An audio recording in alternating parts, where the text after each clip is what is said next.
Moi boas tardes. Ui, que alto hoxe. Moi boas tardes a todos e a todas. Benvidos a esta convocatoria de sesión ordinaria do mes de xuño, na que quero empezar enviando un agarimoso saúdo e desexar unha pronta recuperación aos integrantes da Orquestra Sons de Aguiño, Sons do Mar, que na mañá de onte sufrían un accidente na carretera de Ourense, que foi un gran susto, pero que están recuperándose con 2 persoas todavía ingresadas no hospital. Dende aquí, creo que o fago en nome de toda a corporación, lles desexo esa pronta recuperación e un agarimoso abrazo de toda a corporación municipal. Dito isto, vamos a pasar ao punto número 1, aprobación se procede da acta do pleno extraordinario do 28 de maio do 2026. Ninguén ten nada que decir. Aprobamos por asentimento. O mismo no punto número 2, aprobación da acta do pleno extraordinario do 18 de xuño do 26. Mais do mismo, moitas gracias aos presentes. E punto número 3, corrección de deficiencias, proxecto pós-2025 sobre o novo graderío do campo de fútbol de Carreira. Como ben saben, é habitual traer correccións dos proxectos que teñen que ver coas obras do POS e que moitas veces nos fan desde a Deputación da Coruña requerimentos para enviar documentación que falta ou, neste caso, tratábase de un xeotécnico que solicitaba a Deputación para dar a aprobación ao proxecto. O proxecto xa está completo, ten o informe favorable, polo que é necesario que o órgano competente, que neste caso é o Pleno Municipal, dé o ok a este último proxecto modificado. Se algún grupo ten algo que decir, señor Furones, ten a palabra. Bueno, buenas tardes a todos y a todas. Hago mía también, como no puede ser de otra manera, mi sentimiento por lo que pasó ayer en la carretera de Ourense. Y ahora centrándonos en lo que es este proyecto, efectivamente hay informes favorables del día 3 de junio del 2026 de la Diputación, en el cual primero solicita la existencia de una memoria de un estudio geotécnico, pero en segundo lugar lo que solicita es que este estudio geotécnico no se incluya dentro de las partidas subvencionables. Quiere decir, llama la atención que, te estoy diciendo que dice todas las partidas de orçamento deberán ser subvencionables, no admitiéndose partidas de naturaleza administrativa como legalizacións, homologacións, licencias, estudios, etc., nin honorarios de profesionais dentro do orzamento do proxecto, en las ocasiones anteriores se haya puesto de manifiesto que esto ha sido así. Por supuesto, esto evidentemente es una necesidad y va a contar con mi apoyo positivo. Gracias. Moitas gracias, señor Furones. Señor Suárez Puerta, ten a palabra. Moitas gracias, señor alcaldesa. Sumarme tamén ao apoio polo sucedido en Ourense no accidente que tuvo a Orquestra Sons, desexarlle unha pronta recuperación ás persoas que están ahora mismo se viron afectadas neste accidente. Ao respecto do punto que estamos tratando, se ben é certo que se exixía por parte da Deputación un informe xeotécnico, dúas cousas, que a modificación do informe xeotécnico e que a modificación do proxecto. O proxecto sigue valorándose exactamente nas mesmas cantidades, o cal, despois da modificación, o proxecto costa o mismo, polo tanto, hai modificacións dentro do proxecto que fan unha minusvaloración, entendo, porque senón, facendo o mismo, costando o mismo, pero facendo cousas distintas, dificilmente se entende. E, por outra parte, na cronoloxía de o que son o expediente, se a Deputación hasta en 3 ocasións solicitou ao Concello que repararan errores dentro do que o proxecto que se enviou, o último, sen ir máis lonxe, ven do proxecto enviado o 27 de maio de 2026, que é desfavorable porque comete errores de coherencia documental. A memoria contradícese, na páxina 15 menciona a necesidade de levar a cabo o estudio xeotécnico de novo para ficar os datos, mentres que na páxina 35 afirma que non é posible realizar dicho estudio nesa fase, e se volven a incluir partidas presupuestarias a 342 do estudio xeotécnico, que sigue sendo non subvencionable según as bases do plan provincial. Por lo tanto, tuveron que volver a facer outra vez outro modificado, enviálo de novo á Deputación, e esta vez, o 10 de xuño deste ano, se dá o ok ao proxecto. Entendemos que, que se poden facer as cousas con un pouco máis de axilidade. Isto non é criticar aos técnicos municipais, sino solicitamos un pouco máis de revisión á hora de enviar a documentación. Nada máis, moitas gracias. Señor Suárez Puerta, señora Pouso, ten a palabra.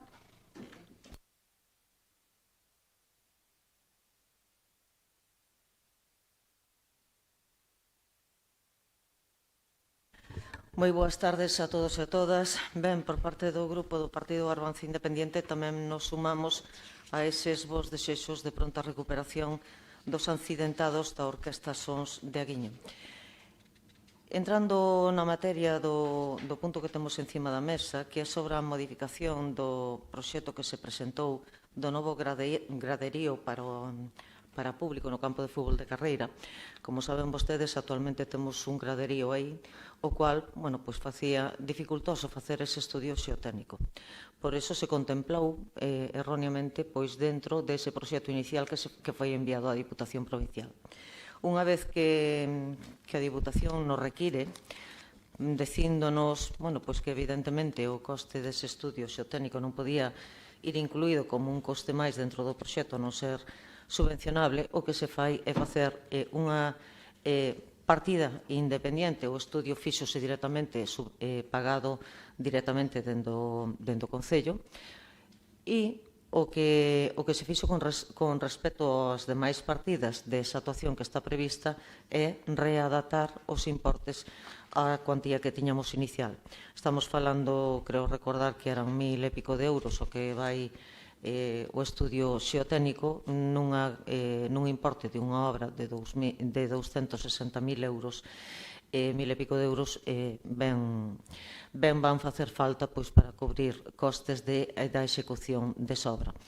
O que esperamos é que impulsar rápido, dadas as demandas que temos por parte da veciñanza e os usuarios dese campo de fútbol de Carreira, de que se actúe aí nese graderío. O que esperamos é poder impulsar pronto xa, unha vez que temos o visto bo da Diputación, darlle trámite a esa aprobación polo pleno deste modificado que temos hoxe aquí, e impulsar canto antes ese procedimento de contratación. Mais nada, moitas gracias. Señora Pouso, señor Pérez, ten a palabra. Moitas grazas. Tamén sumarme a eses saúdos agarimosos para os integrantes da Orquestra Sons, os que falábamos onte, para desexarlle todo o cariño do mundo, e tamén permítanme que lles dea un saúdo a toda a comunidade venezolana no noso Concello, que é moita, que tamén o povo venezolano sufriu as consecuencias dun doble sismo, e, por tanto, tamén todo o noso cariño e colaboración dende Galiza co povo venezolano.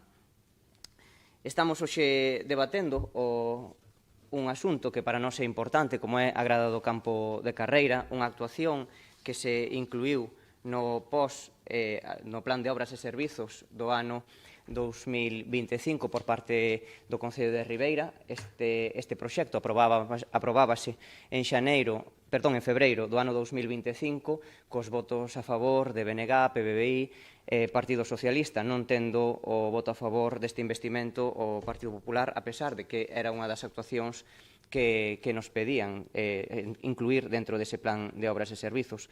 Unha actuación de 260.000 euros que efectivamente tivo unha serie de vicisitudes, porque queríamos facer ese estudo xeotécnico unha vez se derrubara a grada do campo de Carreira para evitar danar o céspede artificial e para garantir a mobilidade das propias máquinas, pero non foi posible. A pesar de que así pedimos aos técnicos da Diputación da Coruña e tamén aos representantes políticos da propia institución provincial, non se conseguiu facer e, por tanto, tivemos que agardar a ter unha partida orzamentaria dispoñible para poder facer ese estudo xeotécnico. O certo é que o estudo xeotécnico encargouse en novembro do ano 2025 e a min gustaríame coñecer por que se demorou máis de, creo que 6 meses a súa entrega, porque o estudo xeotécnico está asinado de maio de 2026, é dicir, 6 meses máis tarde do que se encargara. É certo que nós estábamos na alcaldía cando este proxecto foi adiante, a Deputación da Coruña fíxonos un requerimento en maio, nós contestámolo en xuño e, por tanto, as cuestións técnicas tiñámolas resoltas. O que había era que poñer os cartos para poder facer ese estudo xeotécnico e, a pesar do moito que insistín tamén a concellera naquele momento e que hoxe en día tamén é de Facenda, pois non había partida económica para poder leválo adiante según me dicía, non? O certo é, agora, que por fin se vai desbloquear esta grada do campo de fútbol de carreira, pero a mí tamén me gustaría coñecer cales son os plazos que manexa o Executivo local para poder levála adiante. Sabemos que agora lle vamos a mandar esa corrección á Deputación da Coruña, pero tamén gustaríame, non só para que o coñezamos nós, senón tamén para que o coñeza as persoas que acoden regularmente ao campo de fútbol de carreira, ao campo da Guía, que poidan saber cando, máis ou menos, se vai a materializar. Sabemos os problemas que está habendo na construción, pero creo que é importante tamén manexar plazos razoables, non máis ou menos estimatorios, para saber se este ano vai ser unha realidade ou non. Xa digo, é unha proposta en positivo que se facía nunha parroquia como a de Carreira, ademais é unha das propostas que máis votos suscitou na enquisa que fixemos no seu momento, en 2025, para escoller o destino dunha parte dos fondos que nos achegaba a Deputación da Coruña para o rural, para as parroquias, e, por tanto, entendemos, e así o fixemos constar tamén aos membros da directiva do club, que nós queríamos que este proxecto se materializara canto antes. O certo é que nós empezamos a interesarnos por el e agora traese a pleno. Efectivamente, nós non queremos ningún tipo de medalla, deixámosllas para vostedes, pero o importante é que o club, tanto de carreira como os usuarios e aficionados ao fútbol que van asiduamente ao propio campo da Guía, pois poidan ver unha grada materializada canto antes. Gustaríame que me respondesen esas dúas preguntas, se son tan amables de por que se tardou máis de 6 meses en facer ese estudo xeotécnico e tamén, máis ou menos, algún prazo razoable cando se vai poder ter esa obra finalizada. Grazas. Señor Pérez, señora Barreiro, ten a palabra. Moitas gracias, moi boas tardes a todos e a todas. Pois sumámonos a esos esperanza de que teñan a Orquestra Sons unha pronta recuperación e, como non, tamén a nosa solidaridade que se manifestamos outro día no minuto de silencio, venres concretamente, co pueblo de Venezuela e con toda a comunidade venezolana que está aquí en Ribeira. Pois ben, traemos en este punto número 3 unha corrección de deficiencias do proxecto do POS do ano 25, concretamente do novo graderío do campo de fútbol de carreira. E a min gustaríame facer algunha puntualización, porque aquí sempre se achaca que existen erros, que non están as cousas correctamente feitas. Bueno, eu penso que ao longo de todos os POS que se trouxeron en estes plenos sempre hubo subsanación de erros. Sempre se trouxo, pasaba con vostedes, pasa con nós, é un criterio que se sigue dende a Diputación, dependendo do técnico que lle toque valorar ese criterio. O que sí é verdade é que o campo de fútbol, ese graderío do campo de fútbol non contaba con estudio xeotécnico porque vostedes non meteran o estudio xeotécnico. Entón, que somos nós os que vimos agora a meter ese estudio xeotécnico e que agora imos a subsanar. E, polo tanto, se isto vai para adiante, hai que recordar tamén que gracias á xestión. Non é unha cuestión de medallas, é unha cuestión de que salan as cousas para adiante. E, ademais, dicirlle ao señor Pérez que sempre está recordando as votacións, eu tamén lle vou a recordar unha e outra vez as votacións que fixo vostede co Auditorio de Ribeira, porque se fora por vostedes, o auditorio non estaba aí como está agora para disfrute dos veciños e veciñas de Ribeira. Pola miña banda, nada máis, moitas gracias. Gracias, señora Barreiro. Pois decir que efectivamente aquí o que faltaba era un xeotécnico que xa a Deputación da Coruña solicitaba o dixo o señor Pérez, no mes de marzo fixo un requerimento no que xa falaba de que, realizada unha primeira comprobación do proxecto presentado, detectouse que a súa estrutura non se axusta ao exixido na base 5B 2.1, polo que deberán presentar un novo proxecto adaptado á estrutura obrigatoria prevista nas bases. Isto foi o 13 de marzo do 25, é dicir, fai máis de un ano. Despois falaban aquí, emítese, isto chegou máis ou menos no mes de maio, emítese o 2 de maio un informe desfavorable por considerar que non se cumpren os requisitos exixidos ao respecto. Un dos temas que se solicitaban era ese estudo xeotécnico no que falaban que no proxecto plantexase a postergación da realización do estudio xeotécnico a unha fase posterior da redacción do proxecto. E continúa dicindo, así, e para que a necesidade dunha modificación do proxecto non se derive de circunstancias que unha administración dilixente non puidese prever, deberá incluir un estudio xeotécnico e dimensionar a cimentación e a estrutura do edificio en base a este estudio. É dicir, que en maio do ano pasado, fai 13 meses, xa se lle decía que había que presentar un xeotécnico. Vostede, pois, supoño que se empeñou en pedir, como dixo, aos técnicos da Deputación e tamén á parte política da Deputación que lle deixase facer o xeotécnico máis adelante. Aquí, os técnicos da Deputación deixan moi claro que para que unha administración sexa dilixente, como moitas veces presumimos, non, de que queremos ser dilixentes e rigorosos, pois hai que presentar un xeotécnico. Efectivamente, hai un xeotécnico que se contrata con cargo ao Departamento de Deportes, se pagou con fondos propios do Departamento de Deportes, e no mes de novembro, non me parece que falábamos, efectivamente se entrega no mes de maio. Vostede mismo dixo, señor Pérez, dos problemas que hai na construción e en tantas outras profesións das que, olle, se houbésemos mandado xeotécnico a paseo, pois ao mellor tiñamos ahora a grada como está a biblioteca, aí cerrada a cal e canto. E, polo tanto, no mes de maio recibimos o xeotécnico para facer esa grada, un xeotécnico que ademais nos dicía, non, que non daba ben, que había que baixar a 3 metros de profundidade, que había que facer uns pilares que sostivesen esa estrutura, ou que había que facer, que é o que se vai a facer, uns pozos de cimentación con hormigón ciclópeo para non ter que excavar toda esa parcela. Polo tanto, como dixen ao inicio, este xa é un proxecto que está enviado á Diputación, que efectivamente, por un error de transcripción de entre proxectos o día 27 de maio, porque creo que se escapou por aí unha referencia no anterior proxecto de que non había que derribar efectivamente, hubo un error aí de transcripción entre proxectos, pois se demorou eses 10 ou 12 días. Efectivamente, nós estivemos xa coa directiva do Carreira, eu lles trasladei que creo que hai que volver a falar con eles, que eles teñen que ser un pouco tamén os que marquen os tempos, porque esta grada non é unha grada que teña un prazo de execución baixo, estamos a falar, pois a verdade é que non me acordo exactamente se eran entre 4 e 6 meses, e polo tanto estamos a falar de que se nós poderíamos licitar en canto a Deputación da Coruña nos dese ok, mandando isto, está a cousa pois xa aí para poder licitar, pero hai que ter en conta que entre o que os plazos de licitación poidan ser pois de 2-3 meses, ao mellor temos que tirar a grada pois nas Navidades, e co resto da tempada estaría o Club de Carreira sin grada. E non só sin grada, porque eu xa nunha primeira conversa con eles o comentei, sino que eles tamén gardan pois aí moitísimo material, gardan aperos para facer os traballos de xardinería, en fin, que lles dá un uso que non é só o de grada, sino tamén é complementario para os traballos do propio club.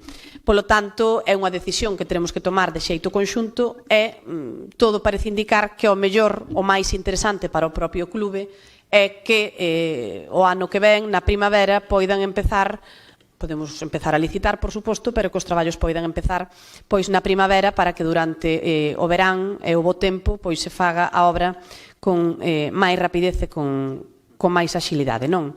A partir de aí, bueno, creo que efectivamente foi unha obra das máis demandadas pois pola veciñanza de Carreira, nós tamén como grupo efectivamente a propuxemos e ademais de todo eso, pois hai que decir que pois están traballando en outras melloras para o Club Carreira Fútbol Club, que ademais este ano pois cumple 50 anos e que pois creo que merece tamén que se lle dé unha volta pois a eses vestiarios que están como, non sei se como fai 50 anos, pero por aí andarán, e polo tanto pois tamén se está traballando, non, desde o Departamento de Obras en conxunto co Departamento de Deportes en facer unha valoración para pois unha primeira intervención no que é a parte dos vestiarios. A partir de aí creo que está todo máis que aclarado e será pois o Club Carreira o que marque un pouco a pauta de cando quer que se inicien esas obras. Pola parte do Concello pois estaríamos en disposición de empezar pois prácticamente de xeito inminente, así que falaremos con eles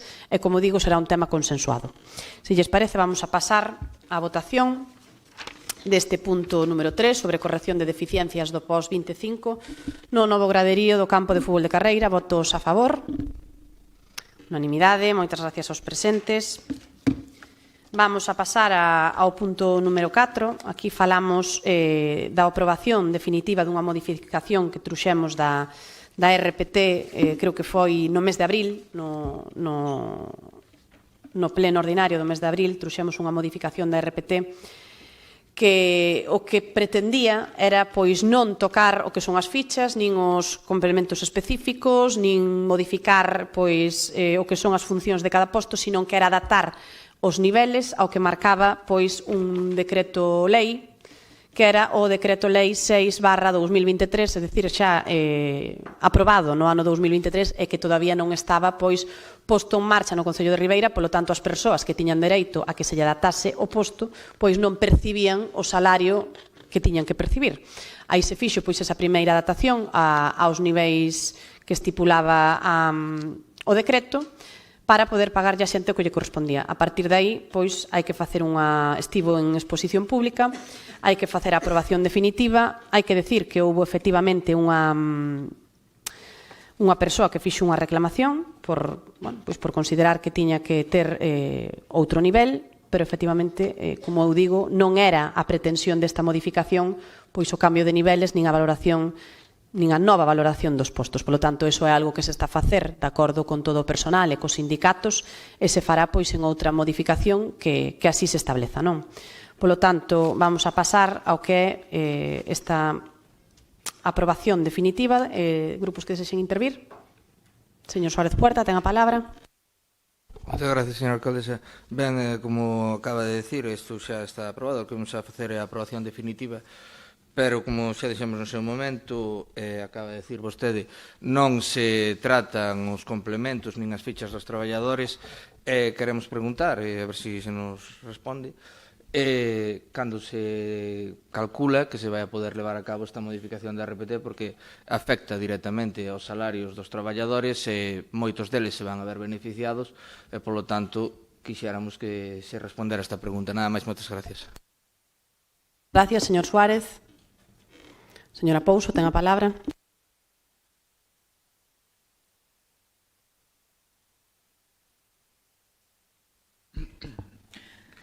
Ben, sometemos a votación en este punto a aprobación definitiva desa modificación desa RPT en relación a dar cumplimento a ese Real Decreto Lei 6/2023 a través do cal se modificaron os niveis mínimos de distintos grupos de funcionarios como son os A1, A2 e os B. Xa en aquel momento explicábamos que aquí non estábamos, e o explicaba ao inicio deste punto a alcaldesa, que non estábamos facendo ningunha valoración de postos de traballo. Sabemos que temos reclamacións de traballadores que están pois demandando non que se lle aplique eses mínimos, sino que se lle aplique, que se lle faga unha valoración distinta. Aquí o que estamos intentando dar cumprimento a ese Real Decreto que debería estar cumpríndose, pois exactamente creo recordar que era dendo 23 de decembro do ano 23 e corremos o ano 26 e están os traballadores todavía sin cobrar eses niveles mínimos que lle marca o Real Decreto Lei. Por lo tanto, o que se trata é de darlle cumprimento a ese Real Decreto e que a xente poda percibir esas diferencias salariales, eses novos complementos que marca ese Real Decreto e, polo tanto, se lle abonen cos efectos retroactivos correspondentes desde que entrou en vigor o Real Decreto, pois a cada traballador o que lle corresponda. Falábamos naquel pleno que estábamos modificando eses niveles a un total de 25 personas, é dicir, estábamos falando dos profes do conservatorio, do arquiveiro, de psicóloga, de técnicos de turismo, da normalizadora lingüística, da orientadora laboral, da asesora psicolóxica.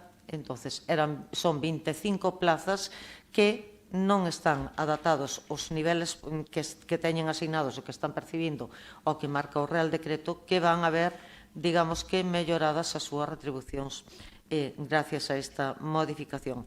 Por outra parte, tamén se explicaba en aquel momento que o que se estaba facendo era aprobar tamén a extinción das plazas do personal que se recollía na anterior, na relación de postos de traballo relacionados coa UCA por ter traspasado as funcións da UCA, ter asumida a xestión directa a través do Sergas. Entón, o que facemos é dar de baixa esas plazas. E logo tamén se explicaba en aquel momento esa modificación de 2 plazas, que era un monitor e un auxiliar administrativo, que prestaron no seu momento servicios nesa unidade de condutas aditivas e que pasaron a desempeñar, a desenvolver o seu traballo no propio Concello. En canto a reclamacións e en canto a pregunta que formulaba o señor Puerta, estáse traballando nesa valoración de postos, está a empresa encargada traballando en colaboración. Tuvemos ainda recentemente, a pasada semana, unha reunión cos representantes de traballadores e co técnico da empresa que está traballando nesta cuestión para facer esa nova valoración. Aí se terá en conta, de acordo co que se acorden nesas mesas de negociación, tanto estas demandas que se plantean de esa variación de niveles, distinto dese cumplimento do mínimo, e, por outra parte, hai tamén reclamacións feitas por persoal do Corpo da Policía Municipal na que pide que uns complementos que están percibindo por nocturnidade e festividade que pasen a formar parte desa valoración dentro do complemento específico. E tamén temos valoración ou reclamacións de outras persoas que en este momento os seus postos de traballo non están valorados dentro desa relación de postos. Por lo tanto, hai que proceder a facer as fichas correspondientes á evaluación de puntos correspondientes a eses postos de traballo para que estes traballadores, efectivamente, podan contar co seu posto de traballo tamén valorado e podan, digamos, beneficiarse desas posibles melloras retributivas. Polo de agora, estamos dando trámite a esa aprobación definitiva da modificación que fixemos para dar cumplimento simplemente a ese Real Decreto Lei e, polo tanto, imos a apoiar para que os traballadores, de unha vez por todas, podan, polo menos, digamos, que ver recoñecido que se cumple con eles no que temos que cumprir nos mandatos legais. Mais nada, moitas gracias. Gracias, señora Pouso. Señor Pérez, ten a palabra. Grazas. Ben, pois eu, de maneira moi breve, dicirlles que imos, evidentemente, a votar a favor desta proposta, xa que é un mandato legal, para que así os traballadores poidan ter os mesmos niveis, tanto dos grupos 1 e 2, é dicir, para quen nos estea escoitando ou vendo, isto é dicir, os niveis máis altos da administración pública. Agora ben, tamén me gustaría implicar ao Goberno municipal a que continúe eses traballos que estábamos facendo para facer tamén modificacións nas categorías máis baixas. Sabemos que a RPT, que se aprobou un mes antes das eleccións municipais de 2023, pois ten algunhas disfuncións, algunhas diferenzas salariais, a pesar de que hai xente que fai exactamente o mesmo traballo, pois cobra de maneira distinta, e, por tanto, hai que empezar a corrixir esas diferenzas e, sobre todo, empezar polas franxas máis baixas dos traballadores e traballadoras. É dicir, hai que empezar polos grupos que neste momento cobran uns salarios máis baixos e unhas retribucións menores para garantir que os seus dereitos laborais e retributivos permanecen acorde ao seu nivel e grupo. Por tanto, animalos a que sigan facendo eses traballos, que esperemos que podan chegar a este pleno municipal e, dende logo, nós como grupo imos votar a favor. Grazas. Señora Barreiro, ten a palabra. Moitas gracias, alcaldesa. Bueno, moi boas noites, tardes a todos e a todas de novo. Pois ben, traemos desta vez xa a aprobación definitiva da modificación da relación dos postos de traballo da adaptación do nivel mínimo a 1 a 2, en este caso, para o Real Decreto 6/2023 e supresión tamén dos postos da UCA.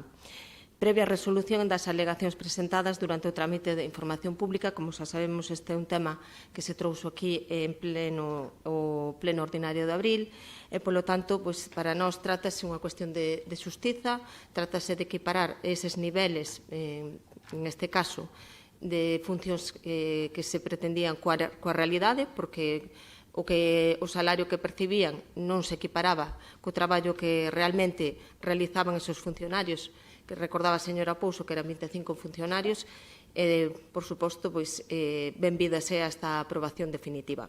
Ademais, coa mesma, vamos a suprimir os postos que, como consecuencia do traspaso da UCA aos Sergas, xa non pertenecen a funcionarios deste Concello. E, en relación tamén ás alegacións, facer constar que, efectivamente, si se presentaron, e, bueno, estas, nadie lle quita, non se discute nin siquiera a súa idoneidade, pero sí que van a ter un expediente aparte e se van a ter tratado de maneira personal e un estudio con un expediente específico para poder dar cumplimento a esa solicitud e dar resposta a esas demandas. Pois, pola miña parte, nada máis, moitas gracias. Vamos a votar a favor. Gracias, señora Barreiro. Ben, puntualizar algunha cousa no que ten que ver coa RPT. Efectivamente, como dixo a señora Pouso, estánse mantendo reunións cos representantes sindicais, tamén coa persoa encargada de facer ese traballo técnico de modificación. Todavía nos reunimos a semana pasada con esta persoa. E, desde logo, a pretensión é poder chegar a un acordo que a maioría dos traballadores poidan conquerir o que veñen demandando. Sobre todo, eu creo que, e como eu trasladei a eles, hai que facer, xa o dixen aquí, cambios estruturais, creo, en moitos departamentos, pero efectivamente creo que hai que empezar polo máis básico, e que hai moitos postos que todavía siguen sin valorar neste Concello. Entón, iso é fundamental. A partir de aí, este decreto aprobouse en decembro do ano 2023, estamos en xuño do ano 2026. Cando chegamos ao Goberno, aprobamos a finales de novembro o orzamento do 2025 e xa contemplamos unha partida orzamentaria para poder pagarlle a toda esta xente coa que non se estaba cumplindo de maneira legal. Polo tanto, durante prácticamente 2 anos, obviouse un dereito que si tiñan as persoas aquí relacionadas de cobrar por un nivel que lles correspondía.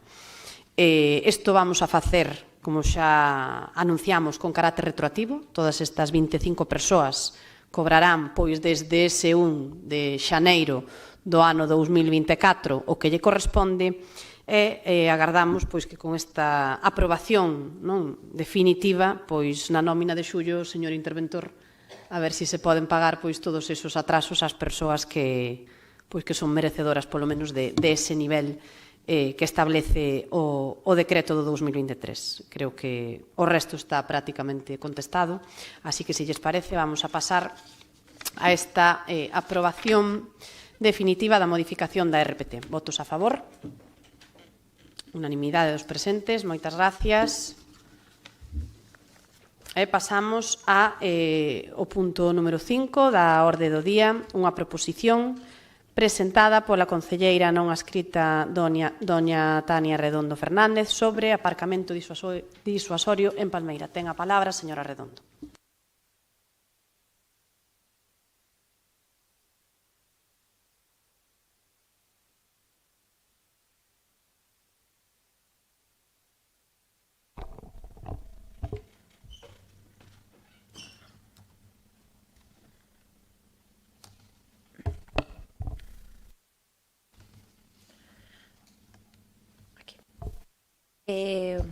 Boas tardes a todos e a todas. Durante la temporada estival, la parroquia de Palmeira registra un incremento significativo de visitantes, lo que genera una elevada presión sobre el estacionamiento disponible. Esta situación provoca problemas de movilidad, estacionamientos indebidos y dificultades tanto para los vecinos como para los turistas, afectando negativamente a la seguridad vial, la económica y la imagen del municipio. Con el fin de mejorar la accesibilidad, ordenar el tráfico y reducir la saturación del núcleo urbano, se considera necesario habilitar un aparcamiento disuasorio en las inmediaciones de Palmeira. Propuesta de acuerdo. Por lo tanto, impulsar a creación de un aparcamento disuasorio en Palmeira con el objetivo de que esté operativo antes de la temporada estival de 2026, que non creo que eso sea posible, pero bueno. Y agrupar por zonas como son posibles en las siguientes ubicaciones, teniendo en cuenta su cercanía tanto a la zona comercial como al puerto, lo que se hace especialmente adecuadas para el uso de aparcamiento disuasorio. Bueno, incluyo varias referencias catastrales, cas cales se me había puesto en contacto cos donos das fincas, xa previamente a esta moción. Bueno, unha sería no Polideportivo na Rúa Miñoteiro, outra sería no Barreiro, na Pedriña, e outra sería no Brañal, na Rúa do Norte. Solicitar la elaboración de informes de los técnicos necesarios, urbanísticos, ambientales y de viabilidad económica para determinar la ubicación más adecuada y la ejecución del proyecto, y priorizar el proyecto con el objetivo de la puesta en funcionamiento antes del verano 2026. Bueno, esta moción foi presentada en abril. Supoño que por problemas nos anteriores plenos, porque había demasiados puntos, nunca se chegou a tratar. Por eso se trata hoxe en junio. Mais nada, moitas gracias. Señora Redondo, grupos que desexen intervir. Señor Suárez Puerta, ten a palabra. Moitas gracias, señora alcaldesa. En primeiro lugar, darlle as gracias por chamarme polo meu apelido completo. Si algún de vostedes lles costa moito chamarme señor Suárez Puerta, tamén me poden chamar señor Colomer, que é o apelido da miña nai, e non teño ningún problema, e creo que a maioría de vostedes o coñece perfectamente, polo tanto non habría ningún problema.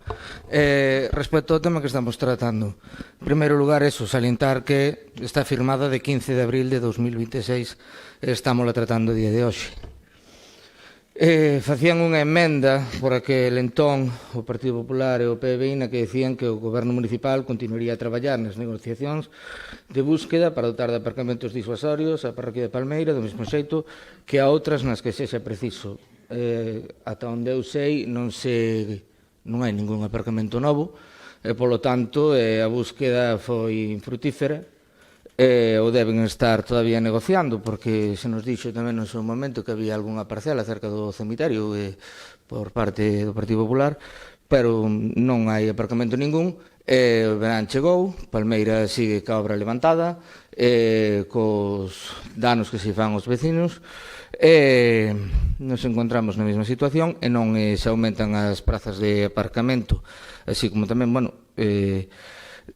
xa propuxemos daquela vez, pero, insistimos en que debería pensarse por parte do Goberno Municipal a realización dun regulamento para o estacionamento de caravanas. Recordo que a alcaldesa me decía que lle parecía unha idea correcta, pero todavía non se truxo aquí a pleno. De feito, o que se trae hoxe a pleno son 2 puntos, unha corrección de erros por parte da Diputación que se acaba subsanando ahora mismo, a aprobación definitiva de un punto que xa veu antes e que é unha obriga. Polo tanto, o Goberno non aporta realmente a este debate, sino que todo o que vamos a tratar de ahora en adiante ven por parte da oposición. Se a oposición non fixera nada, non traballara, pois ahora mesmo levantábamos a sesión e nos íbamos. Polo tanto, é un reflexo de o que nos falaban de inmobilismo e de que non se facía nada, pois agora mesmo veñen aquí e reflejan a capacidade que teñen de propoñer e de traer cousas a este pleno.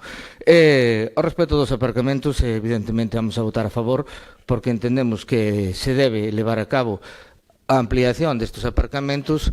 Vamos a votar incluso a favor da emenda que propoñen os membros do Goberno, xa que, esperamos que sea frutífera esa búsqueda que están levando a cabo, en algún momento nos encontremos con que al menos unha praza de aparcamento aumente, xa que, polo de agora non aumentou ninguna. Nada máis, moitas gracias. Gracias, señor Suárez. Suárez Puerta, moitísimas gracias. Ou o primeiro ou o segundo, isto xa non sei que dicir. Suárez Puerta, completo. Suárez Puerta Colomer. Seino perfectamente, pero como me saleu Suárez, non o fixen a propósito, señor Suárez Puerta. Vale, moitas gracias. Señora, quen fala por aí? Hola, gracias, señora alcaldesa. No, un minutiño, un minutiño. Señor Mariño, ten a palabra.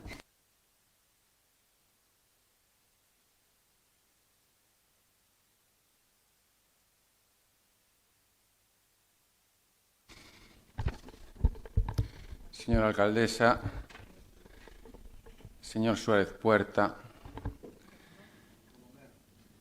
señor Puerta le van a dar a usted, al Partido Socialista y a la joya de la corona en las próximas elecciones. Puerta es lo que le van a dar. Mire usted, señor Redondo, lo primero que quiero dejarle claro es que desde el PBI compartimos el diagnóstico que usted nos muestra. Cualquier vecino de Palmira sabe que durante la temporada estival aumenta el tráfico y hay dificultades de aparcamiento generando molestias y problemas de movilidad. Negar, señor Redondo, eso sería la realidad, sería negar y sería un absurdo. Bueno, acabo de decir algo que es lógico, aunque tengo enfrente un grupo del BNG que negar la realidad y el no a todo lo llevan muy bien aprendido. Aunque miren ustedes, alguna vez el BNG sabe también decir sí. Saben decir sí cuando tienen 5 concejales, se creen los reyes del mambo en una corporación de 21. Pero centrémonos, pues este gobierno es un gobierno para construir, un gobierno que construye, un gobierno que busca soluciones. Ahora bien, señor Redondo, reconocer un problema no significa apoyar cualquier propuesta que se presente como solución. Gobernar no consiste en señalar problemas que todos conocemos. Gobernar, señora Redondo y señores del grupo de 5 concejales del BNG, gobernar consiste en ofrecer soluciones reales, soluciones viables y soluciones responsables. Y, sinceramente, señor Redondo, esta moción no cumple con eso. Aquí se plantean una serie de parcelas intentando trasladar la idea de que con eso el problema está encaminado. Pero, señor Redondo, yo sé que usted me va a entender, pues usted no vive como algunos de los que se sientan cerca de usted, que viven en los mundos de Yupi, con el no a todo. Un aparcamiento no se crea nombrando terrenos en una moción. Hace falta saber si esos suelos son realmente viables. Hace falta también conocer, digamos, la disponibilidad jurídica, o como lo quiera usted llamar, de esas parcelas. Hace falta evaluar accesos, seguridad, una planificación técnica y un estudio económico. Sí, coste económico. Ya sé que al BNG y sobre todo al PSOE las cuentas públicas le importan poco. A la vista está que al PSOE no le quita el sueño al déficit público, le interesan más las finanzas privadas. A la vista está todos los días en los medios de comunicación. Miren ustedes, lo que se nos pide aquí es respaldar una propuesta sin informes, sin memoria económica, sin estudio técnico y sin garantías reales para ejecutarla. Y como grupo de gobierno no podemos hacerlo. Porque nuestra obligación como gobierno, señor de la oposición, no es generar, como hacen ustedes, titulares fáciles. No es atragante. Nuestra obligación es actuar con responsabilidad. Y este gobierno, con su alcaldesa a la cabeza, no vamos a caer en titulares fáciles. Para eso ya están ustedes. Porque es muy sencillo venir a un pleno y decir, hagamos un aparcamiento aquí o acolá. Lo difícil, lo serio, señora Redondo, es comprobar si eso se puede hacer, cuánto cuesta, cuánto tarda y si realmente soluciona el problema. El problema, señora Redondo, es más complejo y requiere una planificación, como le he dicho, y una gestión y soluciones que funcionen de verdad, no propuestas improvisadas. Para improvisar, repito, ya tenemos a los señores del BNG que improvisan cualquier panfleto, tergiversando la realidad y explotando un victimismo de no poder ser alcalde con 5 concejales. Por cierto, ahora me acuerdo, señor Pérez Barral, que seguimos esperando que la señora Pontón nos dé las gracias por conceder a usted ser alcalde. Es que no nos da las gracias. Señor Redondo, no estamos en contra de mejorar la movilidad, todo lo contrario. Estamos en contra de aprobar iniciativas que generen expectativas sin una base técnica. Porque luego quien recibe la frustración, señor Redondo, no es quien presenta la moción. La frustración la reciben los vecinos. Por eso nuestra posición es clara, compartimos la preocupación, entendemos la necesidad de seguir trabajando en soluciones, pero no vamos a apoyar una propuesta construida más desde el papel de un despacho que desde una viabilidad real. Gobernar, señor Redondo, exige más que buenas intenciones. exige responsabilidad y este Gobierno es muy, muy responsable. Muchas gracias. Gracias, señor Mariño. Señora Betanzos, ten a palabra. Moitas gracias, señora alcaldesa. Boas tardes a toda a veciñanza, concelleiras, concelleiros. Benvido, señor Reiriz. Alégrome velo. En primer lugar, saúdos e pronta recuperación aos integrantes da Orquestra Sons e o meu apoio ao pobo venezolano. É de todas e todos coñecido os problemas de estacionamento polo que adoece dende hai moitos anos o pobo de Ribeira. Iso é froito de décadas dunha evidente falta de planificación e non hai máis que ver o barrio das Avesadas. Un dos barrios máis novos do Concello, con rúas estreitas, problemas de accesibilidade, pavimentacións de cemento por todas partes e falta de aparcadoiros, hasta que se establecen dúas parcelas para poder aliviar o déficit de prazas que existía. Dende o BNG levamos tamén décadas rexistrando propostas para a materia de accesibilidade, mellora da calidade de vida da veciñanza e iso inclúe tamén facilitar o estacionamento tanto no centro como nas parroquias. Durante o tempo que tivemos responsabilidade de goberno, traballamos con planificación para aumentar o número de prazas disponibles. Fixémolo pensando na veciñanza, nas persoas que veñen traballar cada día a Ribeira e tamén en quen nos visita. Un exemplo claro deste traballo é a municipalización do aparcadoiro do Centenario. Decidimos municipalo para poñelo ao servicio da xente con precios asequibles, con novas máquinas e eliminando os privilexios que tiñan algunhas persoas de estacionar gratuitamente mentras o resto pagaba tarifas moi elevadas. Hoxe é unha instalación aberta ás 24 horas os 365 días do ano, cunha das tarifas máis baixas de toda Galiza. Ademais do Centenario, habilitamos novas zonas de estacionamento gratuito, como a parcela en Avenida de Ferrol, e reforzamos espazos xa existentes. Ademais, puxemos en marcha zonas azuis gratuitas en Rosalía de Castro ou Romero Ortiz para favorecer as compras rápidas e a rotación de vehículos, algo fundamental para dinamizar o comercio local e a nosa hostalería. Significa que a xente pode achegarse ao centro con máis facilidade, facer as súas compras, consumir nos nosos negocios e contribuir á economía local.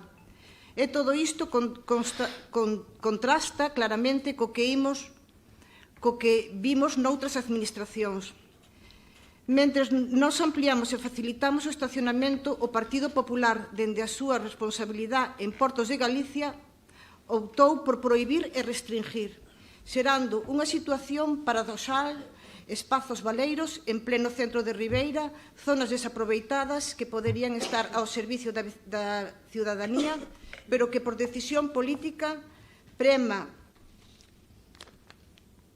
necer inutilizada. Todo isto consideramos moi apropiada esta iniciativa e casa moi ben coa que presentamos aquí de establecer aparcadoiros exclusivos para residentes nas parroquias costeiras que rexistran maior afluencia de turistas e visitantes. No BNG imos seguir traballando e apoiando as demandas da veciñanza. Moitas grazas. Gracias, señora Betanzos. Señor Pérez, tiene a palabra. Bueno, moi boas tardes a todos e a todas. Vou a pasar entonces a debatir a moción que nos presenta a señora Redondo. Como me alegro que se preocupe usted, señora Redondo, por este problema dos aparcamentos que temos en Palmeira. Se esta preocupación atugara vostede cando o alcalde Manolo Ruiz levou ao pleno por 2 veces o proxecto do campo de fútbol da Sociedade Fillos de Palmeira, agora teríamos ni máis ni menos que 70 aparcamentos máis en Palmeira, un proxecto calificado por vostede como unha pantomima. Enviamos vostede na súa moción unha serie de fincas debidamente referenciadas, fincas que xa están máis que miradas, e algunhas delas non subiría nin un tractor por ali arriba, por exemplo, as dúas do Puente. Eu xa falei na legislatura pasada cos propietarios destas fincas, non sendo as da Pedriña que falei esta legislatura. Ao empezarmos nós a gobernar agora por segunda vez, falei con eles, penso que xa falou usted tamén con eles, E volvín a falar a semana pasada tamén outra vez. E dixo ao señor Puerta, que non o estamos mirando, o señor Suárez Puerta Colomer, pois, agora mesmo temos 1000 metros conseguidos, 1000 metros, se non quer que lle chamo así, non lle chamo. Temos agora 1000 metros conseguidos e agora estamos a punto de ter 8.000 metros máis. Temos aí unha parcela no medio que nos está dando un pouquinho de dificultad, entón, por non ter o aparcamento partido, pois estamos negociando cos outros dous do lado. Pero, bueno, señor Redondo, usted tamén se dará conta, usted sabrá, o que pedían os señores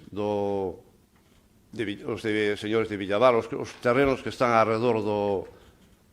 Supoño que sabe o que pedían, unha barbaridade. Non sei o que lle pedirían a usted, pero, bueno, era inviable totalmente. Se lle digo, manda usted aquí unha serie de parcelas, pero están vistas e máis vistas, porque tampouco hai máis que as que nos puxemos, as que pon usted aí, non hai moitas máis. En Palmeira non hai moitas máis que onde botar a man, pero, bueno, quero comunicarlle que nós seguimos traballando na búsqueda de parcelas de aras de solucionar o problema do aparcamento tanto na parte alta, onde xa temos prácticamente pechado un acordo, prácticamente non, ahora mismo temos pechado un acordo, aquí poño prácticamente, pero temos pechado un acordo, estamos para pechar outro. Tanto para solucionar o problema do aparcamento, tanto na parte alta de Palmeira, onde xa temos prácticamente, como tamén na parte norte, onde ojalá o consigamos tamén. Porque, desde logo, o noso objetivo é traballar, neste caso, para que Palmeira sexa unha parroquia máis cómoda e accesible. Eu vou a ler a emenda. O Goberno Municipal continuará a traballar nas negociacións de búsqueda para dotar de aparcamentos disuasorios a parroquia de Palmeira, do mesmo xeito que a outras parroquias nas que sexa preciso.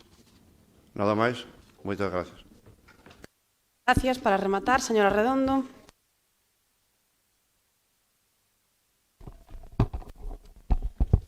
Bueno, en primeiro lugar, agradecer a intervención de todos, pero, bueno, vou empezar polo señor Mariño. A ver, soluciones reales. Tes algunha nova finca que eu non me enterara ou así? Mira, cando estábamos no mismo equipo de gobierno en agosto do ano pasado, creo recordar que quedábamos todos de acordo en que era un problema notable que en Palmeira facía falta debido ás demandas dos veciños que tiñamos continuas no verán. É verdade, eu non son técnica. No punto número 3, poño solicitar informe de los técnicos necesarios, viabilidade económica e determinar se a ubicación que o ano pasado era viable, este ano supoño que tamén seguirá sendo viable. Non sei, o ano pasado os técnicos, cando fun falar con unha delas, dixo que era viable. É verdade que na zona do polideportivo de Palmeira non todas as parcelas, por exemplo, a de 1.255 metros cuadrados e a de 1.242 metros cuadrados, ambas as dúas, non lle fai falta nin tan siquiera allanar, porque xa están allanadas, ambas as dúas. A da Pedriña, outro tanto de lo mismo. As do Brañal, outro tanto de lo mismo. Señor Pérez, leva 12 anos no gobierno. 12 anos. En 12 anos realmente non pudo buscar nunca ubicación para aparcamento, porque este problema non é de agora. Si eu, en casi 2 anos, me inde conta de que este problema era notable, só vin falar no seu momento, xa cando usted era concejal, vino falar con usted, recorda, no anterior ayuntamiento? Sí, pois recordo eu, só falamos anteriormente, e me mandou ir falar co dono dunha destas fincas, e fora falar co dono desa finca. E dixérame que si ya mantiñamos que sí. Pero que en 12 anos, se non buscou solucións para este problema, jolín, que agora que me diga que en 2 meses xa ten 2 fincas, me parece estupendo, que me parece estupendo que ao lado do cementerio, se nos van a quitar os aparcamentos a general do cementerio, pois me parece estupendo que haga unha finca de 1000 metros cuadrados, ou me parece, pois mira, pois chapó, pero jolín, hai que buscar máis viabilidade, hai que buscar, intentar, pois, buscar fincas ao redor do porto. Eu trouxen estas, Herminia e máis eu, naquele momento nos puxamos en contacto cos donos das fincas, unha si que era a de 1.200 e pico metros, as dúas nos pedían, creo que eran 6.000 euros anualmente, pagar yo ibido o resto das fincas, non me acordo ahora exactamente, pero teño por aquí ainda os mensajes coa promotora. Eu creo que para solucionar un problema anualmente tampouco me parece unha cifra tan desorbitada, sinceramente, antes de que pagar a sociedade, pois casi as burradas que pedían. Eu non me acordo se daquela era 1 millón de euros, non? Polo contrato. Canto era? Pero durante cantos anos? 40 anos. É que 30.000 ao ano por 70 plazas. E aquí estou che dando máis plazas por menos cartos. E o outro che parecía viable, isto non che parece viable. É que hai cousas que non entendo. Obviamente, pois vou apoiar a moción, antes de que quede no tinteiro, pois polo menos vou apoiar a emenda, pero, bueno, que non estou de acordo, porque, xa vos dixo, se en 12 anos que usted estuvo de concejal non fixo nada, pois, bueno, espero que agora, voulle dar un voto de confianza, espero que agora, para 2027, espero que en Palmeira podamos ter aparcamiento. Mas nada, moitas gracias a todos. Moitas gracias, señora Redondo. Bueno, hai que puntualizar que na sociedade non se iban a poñer só os 70 plazas, que había un proxecto bastante máis ambicioso que eso. Pero, bueno, eu creo que ninguén nega aquí que fagan falta pois plazas de aparcamiento, sobre todo no que son as parroquias. Xa falamos no anterior pleno, non sei se foi a señora Alberte que truxo unha moción, e que efectivamente, sobre todo nas parroquias costeiras, na época de verán, pois hai moita demanda de aparcamento. Estáse traballando pois no máximo que podemos en poñer fincas a disposición para que se poida aumentar pois ese servicio. E decía o señor Suárez Puerta, Colomer, que a ver se había, se que inventar algunha plaza máis. Pois mire, voulle a contar. Temos esos metros xa apalabrados, a ver se se pode incrementar algún máis, que di o señor Pérez Outeiral, na zona alta de Palmeira. Temos a parcela de 2.000 metros cuadrados xa arreglándose hoxe, se mal non estou informada, cos carteles a punto de colocar na Fonte Seca, en Castiñeiras, que vai a dar servicio todo o verán. Creo que tamén moi necesaria. Temos o aparcadoiro da Avenida de Ferrol, que efectivamente estaba aberto o ano pasado, pero este ano témolo con contrato, como debe ser. Temos tamén unha parcela en Corrubedo, na zona do Prado, que está aí, pois a ver se a damos pechado nos vindeiros días, que creo que tamén podería ser pois moi a caída para toda a demanda que hai na zona de Corrubedo en verán.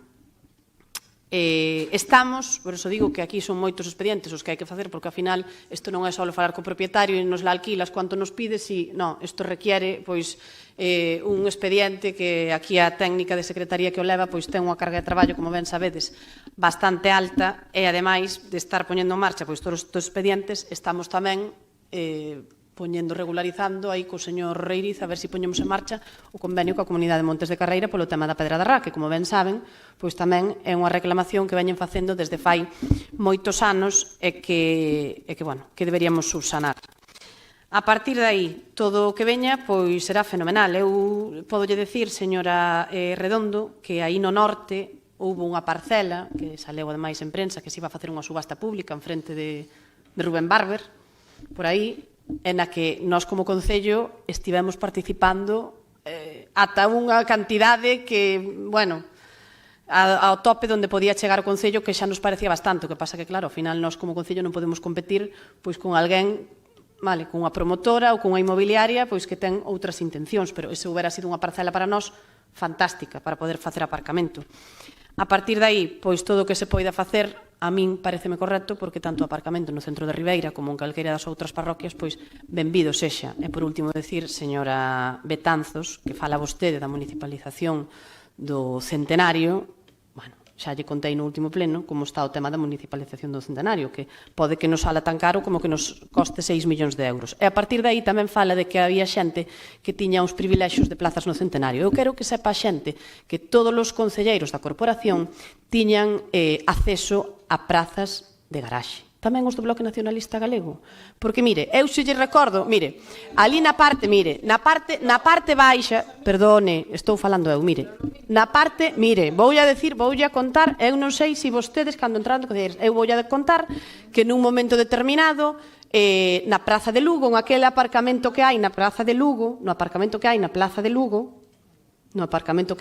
Lugo, que está debaixo do Bóter, concretamente, pois ali había unhas plazas que utilizamos uns concelleiros porque ata recordo eu que algún me veu decir se lle cambiábamos a pila do mando. Entonces, vale, teño memoria suficiente para saber quen foi a persona que me veu a pedir se lle cambiaba a pila do mando. Pero iso digo que no seu momento, cando se repartiron as plazas, a todos os concelleiros, a todos os grupos se lle ofreceu esa posibilidade. A partir de aí, agora non hai, e me parece igual de correcto que cando había. Non hai ningún problema, o que queira aparcar, se ten plaza de garaxe, perfecto, sino que vaya a aparcar pois como o común dos mortales ao Mercadona ou a donde se poida. Eu creo que a enmenda pois ten que ver co que efectivamente trabállese para conseguir pois parcelas.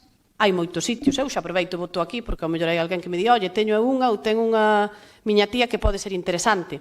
Hai sitios onde estamos buscando alternativas, como é pois na zona das Sidreiras, como saben, pois ese aparcadoiro que era de moitísima utilidade tamén para a veciñanza daquela zona, pois agora está pechado. Polo tanto, se alguén naquela zona, pois hoxe que ademais está aquí e temos moito público, alguén ten algo que nos poda ofrecer, pois, oye, será benvida todo ofrecimiento para mellorar a mobilidade no noso concello.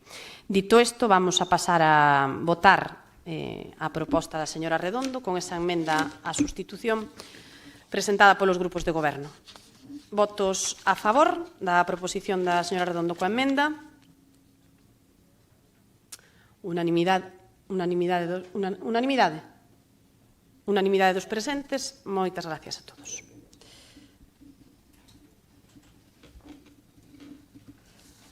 E vamos a pasar a outra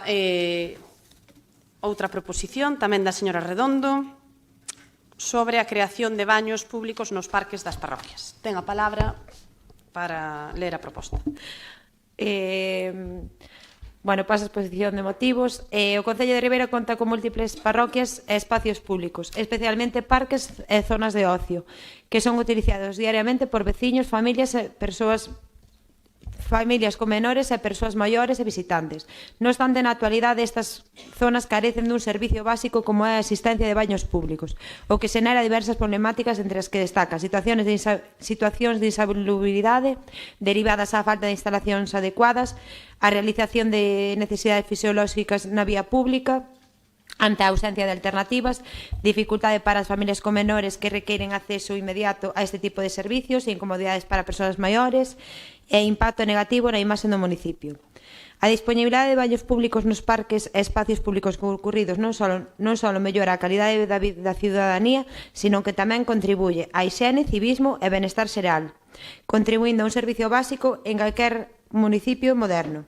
Asimismo, tendo en conta a realidade económica e organizativa, esta actuación non ten por que executarse de maneira simultánea en todas as parroquias, senón que pode abordarse de forma progresiva e planificada no tempo, priorizando aquelas zonas de maior afluencia.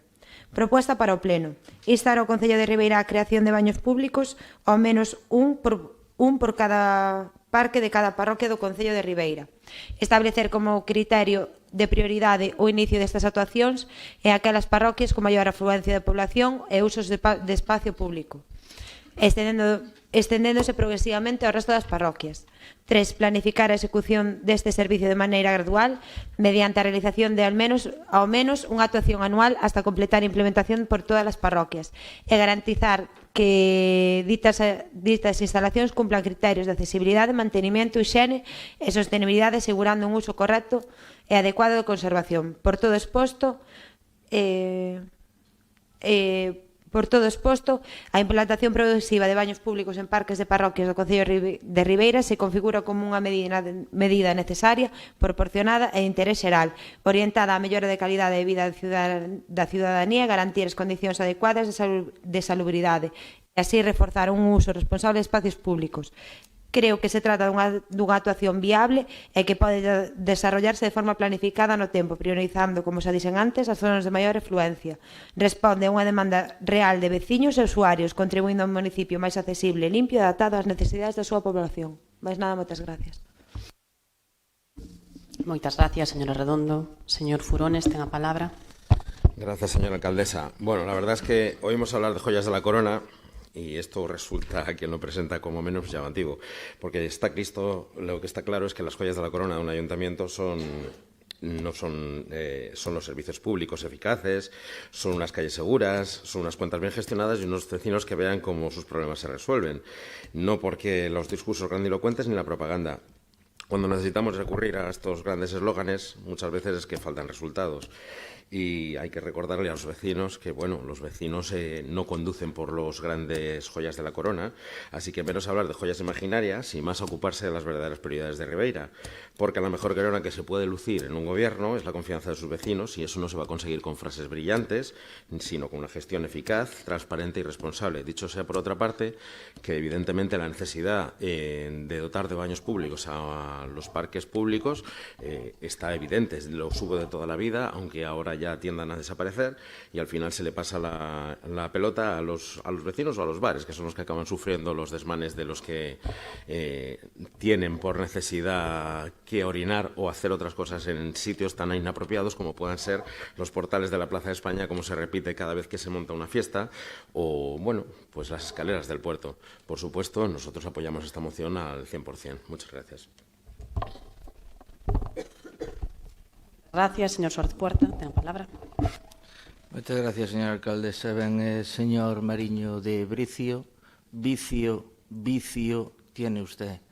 Porque, voulle dicir unha cousa, o pliego de prescripcións técnicas para contratar os servicios de mantemento e limpieza de seus químicos portátiles e suministro que se o Concello, do que vostede debería ter consciencia, di que durante os meses nos que están os servicios se deben limpar durante 44 días, concretamente, a máis especifica, luns, mércores, venres e domingos da segunda quincena de junio ata os meses de julio e agosto. Polo que nos din os usuarios, isto non se está levando a cabo e os baños desprenden un fedor bastante potente.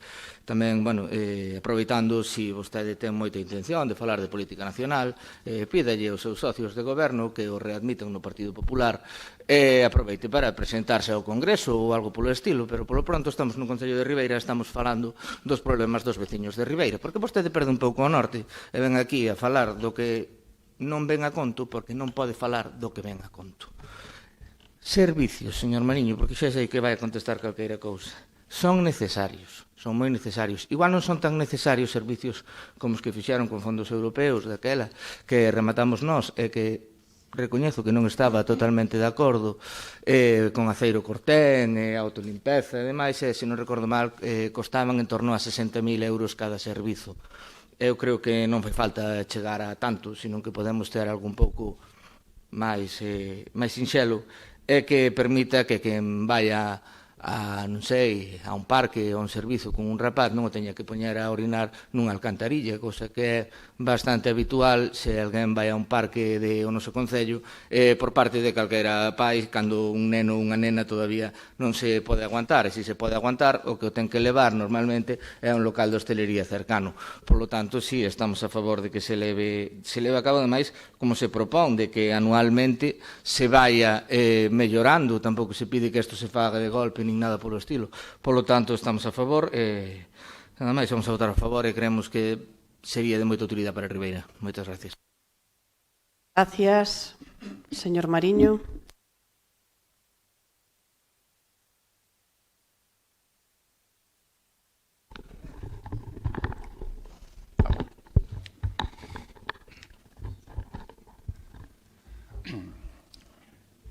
Señores concejales, señora alcaldesa, perdón. Señor Francisco, concejal del Partido Socialista. Si su mejor aportación es un chascarrillo con mi apellido, queda clara la solidez de su intervención. Y señor, yo no le he nombrado su apellido, y señor Furones, la joya no va por usted, iba por algún dirigente de algún partido que las lleva bien. Nadie discute, señor Redondo, que disponer de asuyos públicos en determinadas zonas de gran afluencia puede ser útil e incluso necesario. Ahora bien, una cosa es reconocer una necesidad puntual y otra muy distinta, aprobar una moción, digamos, genérica. Esta moción plantea instalar al menos un baño público en un parque de cada parroquia del Concello, pero, señor Redondo, no se responde en su moción a preguntas, digamos, básicas. ¿Cuál sería el coste total de esa instalación? ¿Cuál sería el mantenimiento, limpieza, reparaciones? ¿Qué coste sería? ¿Qué modelo de gestión se propone aquí? Y, señora Redondo, instalar un baño es la parte fácil. Es la parte fácil, instalar un baño. Lo difícil es mantener el baño operativo, limpio, seguro y en condiciones dignas todos los días del año. Además, la propia moción que nos trae usted ya trae una contradicción, digamos así. Reconoce usted en su moción que no puede ejecutarse simultáneamente por razones económicas y organizativas, pero aún así pretende que el Pleno apruebe un compromiso. Gobernar, señora Redondo, no consiste en aprobar titulares fáciles. Repito y vuelvo a la moción anterior. No se le peguen a usted los titulares fáciles de los que le acompañan a su lado. Con todos mis respetos hacia usted, no escriba mociones bajo el estilo, repito, de los que se sientan cerca de usted. Nuestro concello tiene necesidades urgentes en materia de infraestructuras. No parece responsable comprometer recursos públicos sin un análisis riguroso previo. Y este Gobierno, antes de hacer nada, mira bien y hace bien un análisis riguroso. Por responsabilidad en la gestión, señora Redondo, y por rigor, nuestro voto será en contra. Ya sé que algunos de los que acompañan a ustedes no tienen ni responsabilidad, ni gestionan, ni tienen rigor. Nada más, muchas gracias. Gracias. Señora... señor Pérez. Grazas. Señora Redondo, hai algunhas cuestións desta propia moción que estaría ben darlle unha volta, non? No sentido de que quizáis os baños e os aseos públicos non son necesarias en absolutamente todas as parroquias do noso municipio, pero evidentemente iso non vai a ser un motivo polo que nos lle votemos en contra. Creo que falando enténdese a xente e ademais creo que é moi importante tamén levar adiante establecer servizos tamén nas parroquias do rural, tal e como viñamos facendo dende que asumimos as responsabilidades de gobernar para a Ribeira. Eu quero lembrar que para min foi moi satisfactorio que no ano 2020, acórdome que a concelleira Cruz Ribadulla e o anterior portavoz do Bloque facían propostas para dotar a Ribeira, o centro urbano, de alo menos 2 baños públicos e puidemos materializalo no ano 2025, cando tiñamos responsabilidades de goberno. E, ademais, non só materializamos eses 2 baños públicos, senón que tamén fomos capaces de conseguir fondos para modificar, por exemplo, o proxecto de musealización e de salgadura da Salga do Touro e incorporábamos tamén 50.000 euros a maiores para poder dotar un baño esa zona do Touro. A min gustaríame que agora o Partido Popular me respondese se desbotou a instalación dese baño público no Touro porque o proxecto estaba previsto por unha cuantía, pero conseguimos 50.000 euros máis para tamén poñer ese baño público na zona do Touro. Por tanto, gustaríame que iso fose respostado na quenda de palabra. E, ademais, creo que é importante non só materializar esta dotación en parques infantís, senón tamén en infraestructuras ou en espazos que teñan moita aglomeración de xente, como poden ser paseos marítimos, prazas públicas. Creo que é importante que o noso municipio camiñe cara a ese obxectivo. Básicamente porque as necesidades xorden e se non hai un servizo próximo, ao final, como dicían outros compañeros, acaban pagando a hostelería ou ben os espazos públicos. Sabemos que pasa cando hai grandes aglomeracións de xente, que hai que poñer servizos e reforzalos, como poñíamos nós tamén noutras épocas, cando, por exemplo, en Palmeira, nas súas celebracións, puxamos tamén baños públicos para que a poboación pudese facer as súas necesidades. Por certo, unha iniciativa que foi moi aplaudido por parte non só da Comisión, senón tamén de todos os veciños e veciñas. Imos votarlle a favor, evidentemente, máis alá de que poidamos discrepar de algunha cuestión que, evidentemente, falando, podemos entender que se pode resolver. Pola miña banda, nada máis, e moitas grazas. Gracias, señor Pérez. Ahora sí, señora Pérez, ten a palabra. Gracias, boas tardes. Ben, con respecto a esta proposición sobre a creación de baños públicos nos parques das parroquias do Concello, desafortunadamente non podemos votar a favor, por varias razóns. En primeiro lugar, con respecto ao punto 2 da mesma, sen entrar en datos exactos, os parques con maior afluencia do Concello xa son aqueles que se crearon estratégicamente en zonas e núcleos onde se atopan máis servicios, como é o Parque García Ballón, Avesadas, Porto da Guiño, Coroso ou o futuro Parque do Centenario.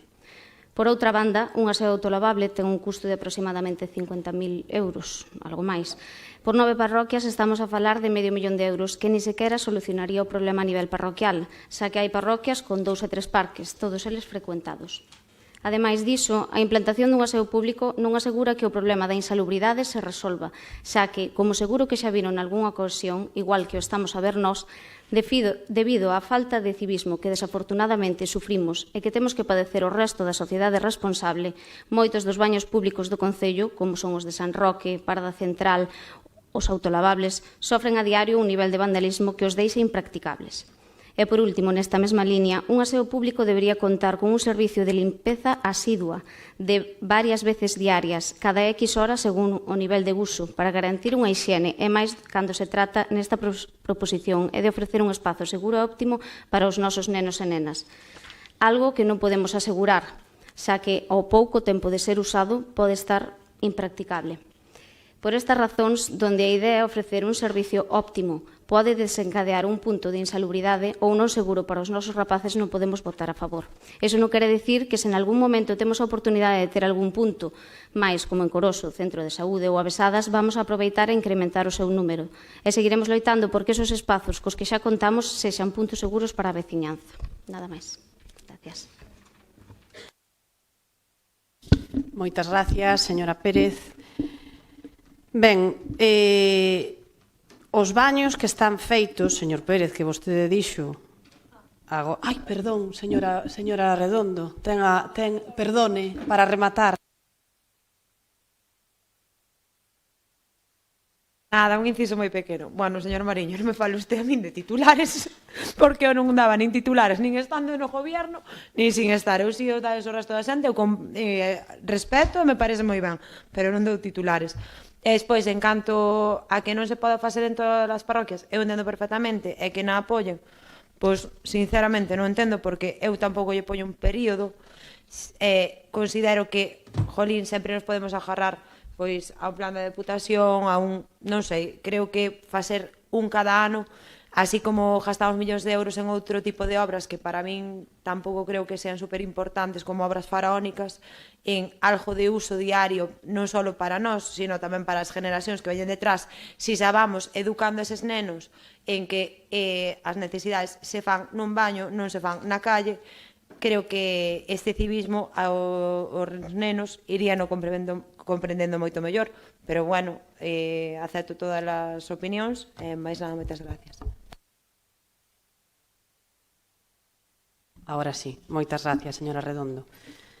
Ben, pois, claro, un pouco seguindo a línea do que se lle decía, a verdade é que non se trata só de colocar os baños, se trata de mantelos limpos, se trata de limpalos un montón de veces ao día, e os que estamos aquí hoxe xa sabemos, ou a maioría coñecemos, cal é a situación que temos que vivir moitas veces cos baños públicos existentes.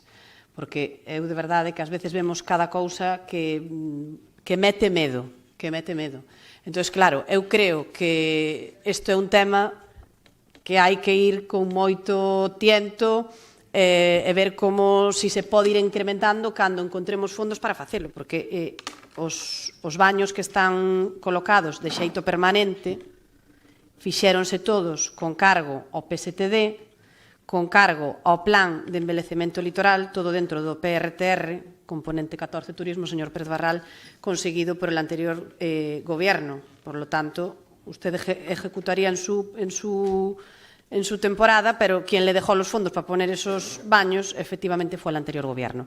Por lo tanto, eu creo que con isto hai que pensar moi ben o que vamos a facer. Isto non quere decir que cando veñan outros fondos en este sentido non se poidan poñer baños a maiores, señora Redondo, pero a verdade é que, como norma xeral en todos os parques, tampouco non o vexo, sobre todo porque, como lle digo, isto leva aparellada un gasto, que é un gasto, todo o tema da limpeza intensiva é un gasto, e despois que, bueno, a situación na que nos atopamos os baños, pois moitas veces para pechalos e non volvelos a abrir.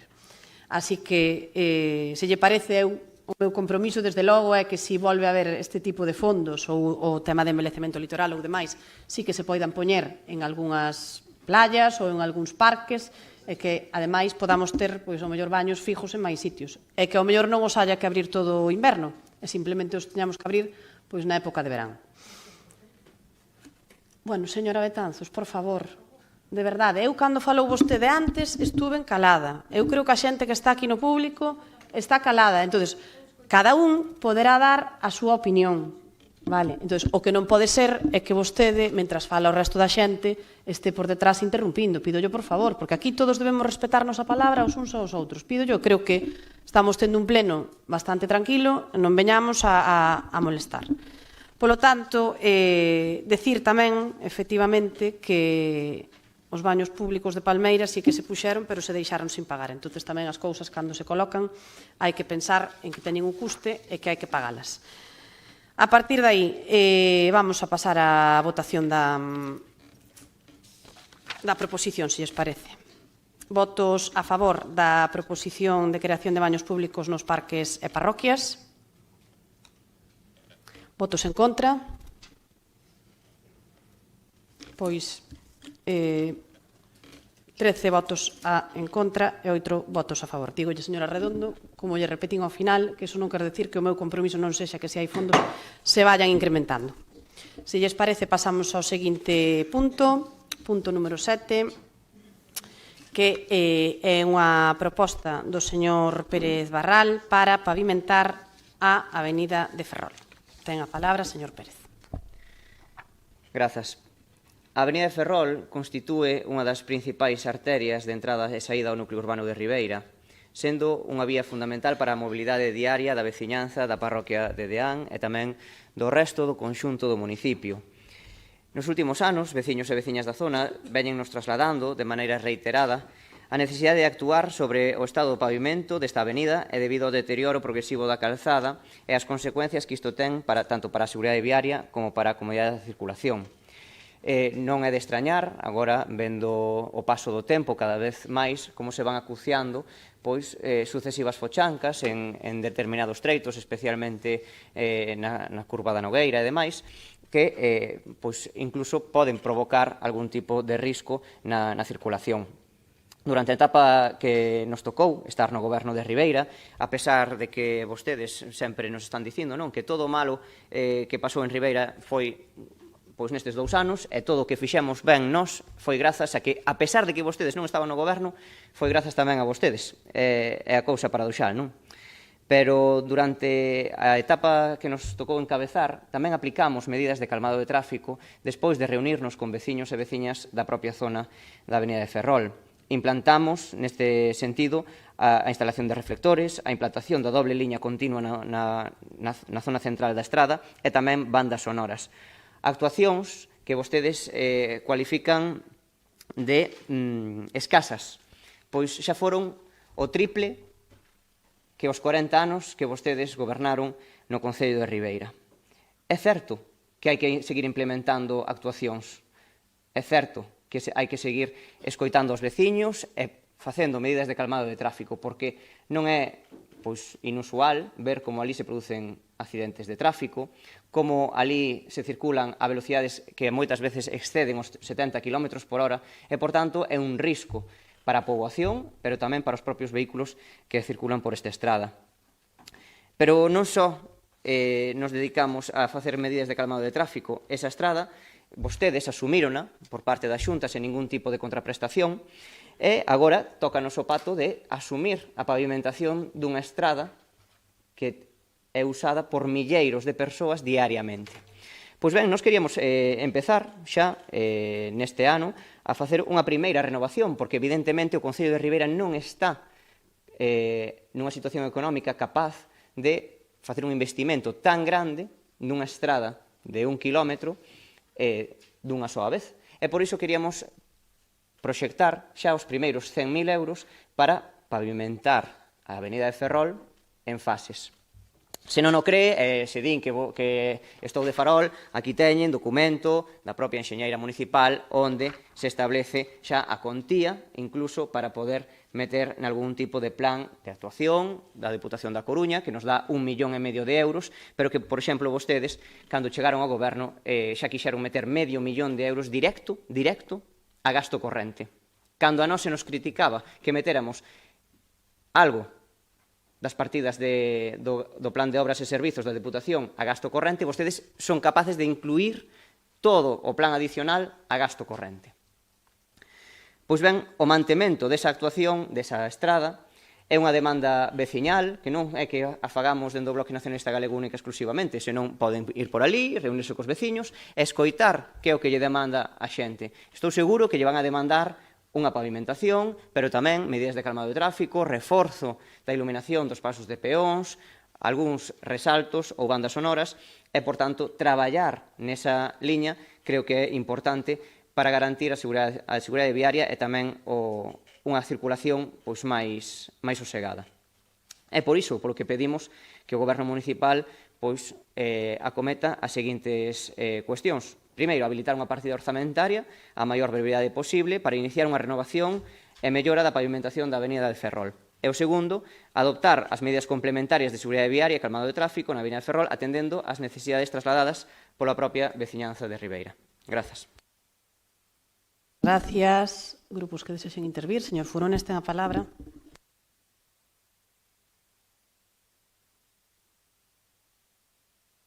Buenas noches de nuevo. Bueno, vamos a ver, hoy no estamos debatiendo exactamente una solución para la Avenida Ferrol. Lo que se nos presenta en forma de enmienda pues parece una maniobra para aparentar que se actúa, cuando en realidad la decisión se deja para un futuro que queda indeterminado, ¿no? La enmienda, en esencia, lo que dice elegantemente es ya veremos. No fija plazos, no reserva financiación, no compromete una fecha de inicio de las obras, no ofrece ninguna garantía a los vecinos, sino que es simplemente una promesa envuelta en burocracia. Y lo que resulta llamativo es que quienes presentan esta enmienda reconozcan implícitamente que la situación requiere una actuación urgente.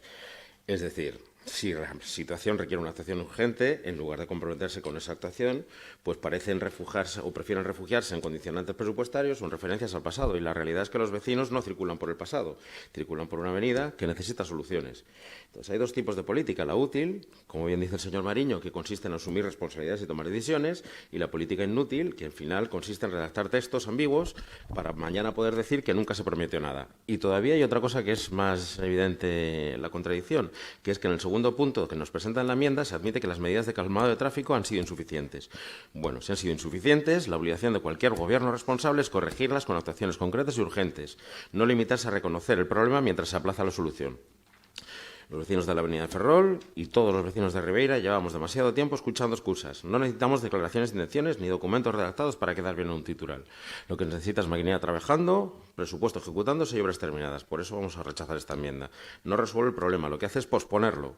No ofrece certezas, ofrece excusas. Y porque creemos que la obligación de este pleno es adoptar compromisos reales, no aprobar textos que permitan seguir el tiempo mientras los vecinos siguen esperando. Mi voto va a ser contrario, como no puede ser de otra manera. Muchas gracias. Gracias, señor Furones. Señor Suárez Puerta, ten a palabra. Moitas gracias, señora alcaldesa. Ben, a Avenida de Ferrol ten un tráfico moi intenso, como todos os que estamos aquí temos coñecemento, e todo aquel que casi que non veña da costa, pois ten que baixar por ela ata chegar a Padín. O estado no que se encontra o pavimento pouco a pouco polo desgaste, pois é por todos coñecido, polo tanto é necesaria, esta actuación é necesaria máis pronto que tarde. Ten razón o señor Barral no que decía de que se ia implementar dentro de un pos esa actuación na Avenida de Ferrol, bueno, non se levou a cabo, algún igual debería explicar por qué. Eu, dende logo, non o vou facer, pero sei que tivemos unha reunión ca enxeñera municipal. Sei que se falou e había que facelo, se non recordo mal, creo que eran 3 fases, Herminia creo que estaba presente, creo que eran 3 fases, porque evidentemente o asfaltado desa avenida é moi elevado. Non vamos a, creo, non recordo, o sea, non podo falar se digo 300.000 ou se eran algo máis, esa media alcaldesa que era bastante máis, pois mira. Entonces, evidentemente, casi habría que dedicar unha parte moi importante do pos a eso, polo tanto, que se ia facer era empezar a actuar baixando desde o que a rotonda na parte de arriba de Xarás hasta a segunda curva, era onde chegaba a primeira actuación que se plantexaba. Nada disto se pudo facer porque non hubo acordo dentro do goberno. Desde logo non foi impedimento do Partido Socialista. Pero tamén é verdad que se fixaron medidas. Din vostedes que insuficientes. Bueno, se fixaron algunhas, eu non recordo ninguna por parte do Partido Popular nos máis de 30 anos que estuveron, que é un período bastante máis longo do que estuvo o anterior goberno. Por lo tanto, bueno, escasas sí, pero algunhas. Se deben levar a máis? Pois probablemente esperamos que se leven a máis. Na emenda é que, como ben lle decía o señor Furones, é que claro, é que se non se establecen plazos, se non é que para unhas cousas, o señor Mariño antes nos dicía que había que deixar as cousas moi claras, que a señora Redondo estaba facendo unha proposta que non traía nada e, sin embargo, vostedes fan unhas enmendas nas que todo o que se plantexa se resolve en 3 líneas. Sinceramente, o obxectivo é mañán sacar nun medio de comunicación que se aproba co voto do goberno e do PBI o punto que sea, dá igual, porque total se enmenda todo e en 3 líneas se arregla. Nos entendemos que isto hai que leválo a cabo, que tamén sabemos e somos moi conscientes que vostedes teñen unha maioría máis que suficiente para que todo o que se propoña aquí se faga ou non. Por lo tanto, está na súa man. E se isto non se fai, é porque vostedes non queren, non ten moita máis discusión. Por lo tanto, decir que é necesario, que vamos a apoiar. Aproveitar, eso sí, para decir que se está facendo ali unha obra por parte dunha empresa, entendo que se está facendo unha renovación das tubaxes, se non estou equivocado, que está tamén freando o tráfico de forma sistemática, e tamén temos queixas por parte de varios veciños da zona de Deán que din que están tendo roturas tamén de forma sistemática. Por lo tanto, solicitamos que intenten actuar en canto podan nesos puntos. Nada máis, moitas gracias. Moitas gracias. Señora Pouso, ten a palabra.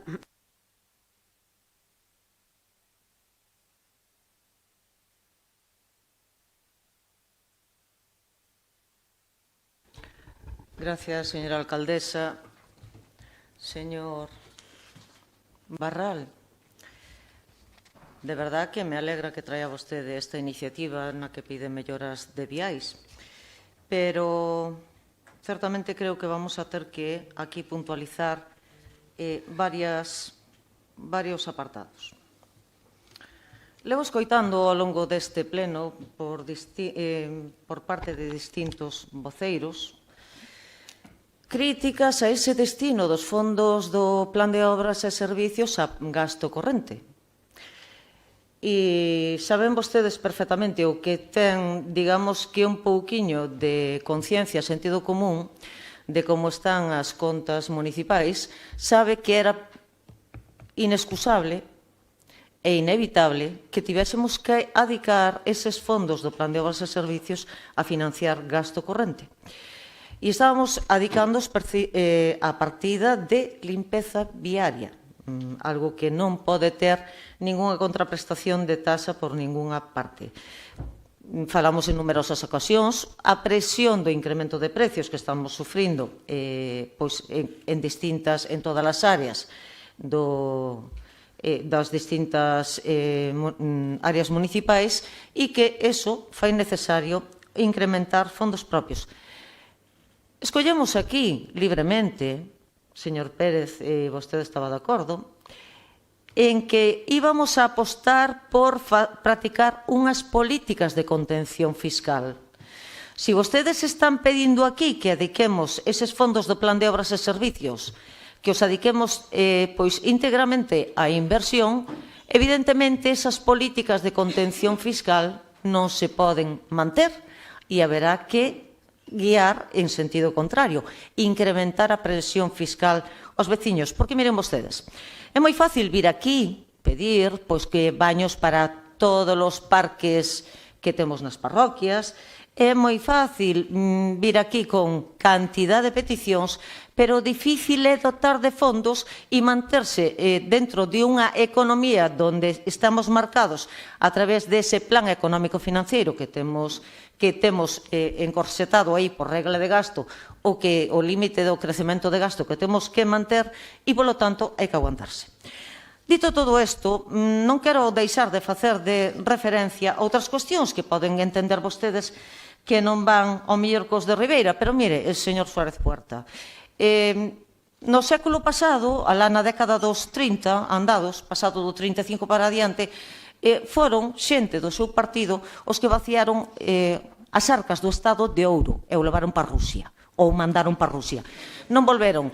Agora resulta que aparecen ouro e diamantes e piedras preciosas non nas arcas do Estado. É que se apareceran nas arcas do Estado non estábamos falando de ningún problema. Por favor. Aparecen en caixas fuertes de un expresidente do goberno que estamos á espera de que nos dé as explicacións de onde veñen.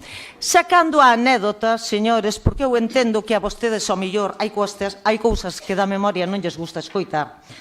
Sacando esas cuestións, tamén me vou a dirixir ao señor Pérez, é dicir, usted non me pode vir dicindo aquí que non tiña cartos para pagar o estudio geotécnico da grada de carreira, que pouco máis de 1.000 euros, estamos falando, cando quen gestionaba as áreas de deportes e as áreas de obras e infraestructuras era o Bloque Nacionalista Galego.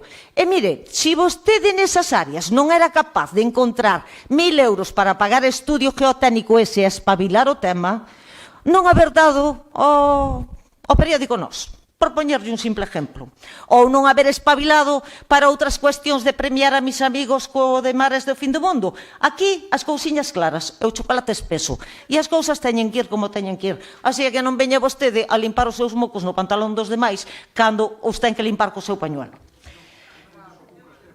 Dito isto, claro que representa ao pueblo, señora Betanzos. Claro que representa ao pueblo. Por favor, Solo faltaría que teña que ver, escoitar as formas. aquí a súa censura. Aquí estamos no uso da palabra e falamos libremente. Gústelle ou non lle guste. Pero dito vamos a falar da Avenida de Ferrol. Vostede falaba da Avenida de Ferrol de facer esa actuación por fases. Por fases porque sabemos que temos unha valoración íntegra feita, que non está actualizado aos precios dos en día, porque sabemos que con todo a problemática e a subida de precios que houbo co conflito da guerra de Irán, incrementáronse moito os precios das betuminosas. Pero en aquel momento, estou falando de hai un ano, falábamos de unha cuantía de 450.000 euros, que estaremos falando ahora, ao mellor, co incremento de precios, próximo a $500.000 de euros. Mire, eu lle podo decir a preocupación que temos de centrarnos no importante e nas cuantías para cubrir o importante e non andarnos con tonterías nin con cuestións menores. No ano 24, no último orzamento, señor Barral, con vostede, tiña vostede unha cuantía para obras menores sin definir, unha partida xenérica en obras públicas por 52.000 euros. O que lle vou dicir é que no presupuesto deste ano temos 100.000 e temos unha incorporación de remanentes de 300.000. Podía dicir a vostede, pois, se a obra che costa $500.000 de euros, poderías acometer a mitad da reforma da Avenida de Ferrol, pero todos sabemos de que inverno vimos e do período que pasamos de mal tempo e o deterioro que sufriron os pavimentos. Derivado dese inverno, vimos de reparar recentemente esa rotonda de Padín, cos accesos aí na zona, no que gastamos casi 24.000 euros. Vimos de pavimentar esa avenida de Ramiro Carregal en un convenio con unha empresa que nos axudou a cofinanciar ese gasto, 45.000 euros. Vimos de prevemos a actuación esa de Mariño de Ribera ao Terro Pedrallo con máis de 18.000 euros. Vamos a pavimentar, ahora que terminaron as plazas, ese aparcamento que está frente ao Instituto Leila Doura, máis de 14.000 euros. Vimos de pavimentar un vial en Couso de preto de 5.000 euros. Temos para pavimentar viais nas Aíñas, na Fieiteira, en Cabasas, en Sorribas, en Deán. Temos infinidad de pistas para pavimentar. Que nos preocupa e que vamos a actuar na Avenida de Ferrol? Sí. Que pretendemos facelo o máis asiña que podamos, intentando evitar que nos colla o mal tempo do inverno? Tamén. O que non podemos concretar en este momento é que a podamos facer íntegramente toda. Vale, ninguén está dicindo que toda, pero sabemos que o deterioro é importante. E non pode vir vostede aquí a falar de cuestións como de calmado de tráfico, porque as medidas que se adotaron foron mínimas. E a ese vial sabemos tamén que unha vez que se arregle, os condutores non respetan a velocidade. Sabémolo todos. Non respetan a velocidade, sobre todo nos viales que están en mellor estado. Polo tanto, sí, ao mellor temos que plantearnos que aí sí que fai, si é viable, haberá que ter os informes correspondientes, establecer eses pasos elevados, sobre todo na zona dos pasos peonís. Si é viable, estou pendiente de que teñamos eses informes que acrediten de que forma e de que maneira podemos reducir a velocidade nese tramo de entrada a Ribeira que ten unha circulación, digamos que tan intensa. Planteámoslle unha emenda.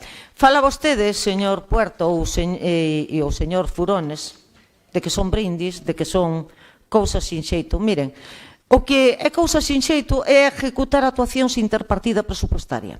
En este momento, haberá que coller e dotar de fondos a cuantía necesaria para ejecutar o proxecto.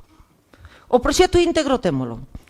Seguramente, se non somos capaces de actuar en todo o vial, haberá que ir a coller parte do vial, dotar e licitar ese proxecto. O que non podemos facer é facer unha adjudicación a dedo, se estamos falando de máis de 200.000 euros. Seamos serios.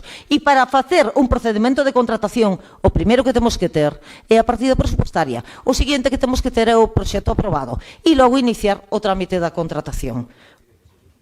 Vamos a traballar para mellorar ese vial xunto con moitos outros viais que temos pendientes de ejecutar as reparacións e en esa línea vamos a seguir traballando. Mais nada, moitas gracias. Gracias, señora Pouso. Señor Vidal, ten a palabra.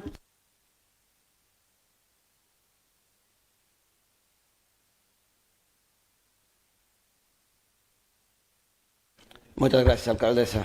Boas noites a todos e a todas.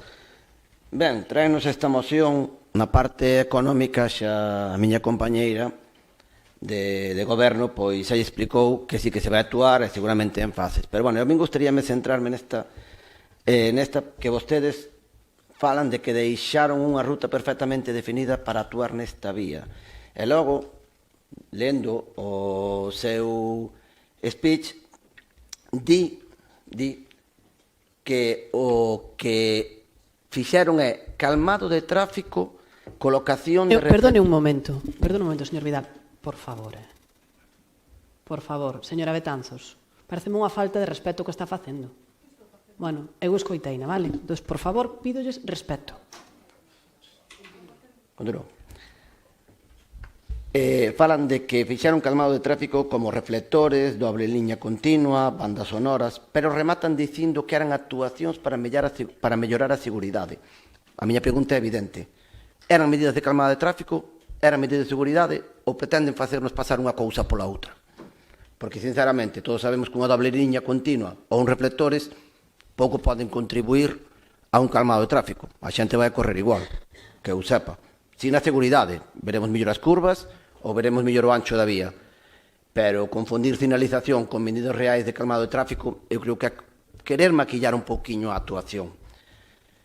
Pero eu me encontro con outro problema máis. Vostedes sempre veñen dicindo aquilo que temos que facer nós que vostedes non foron capaces a facer.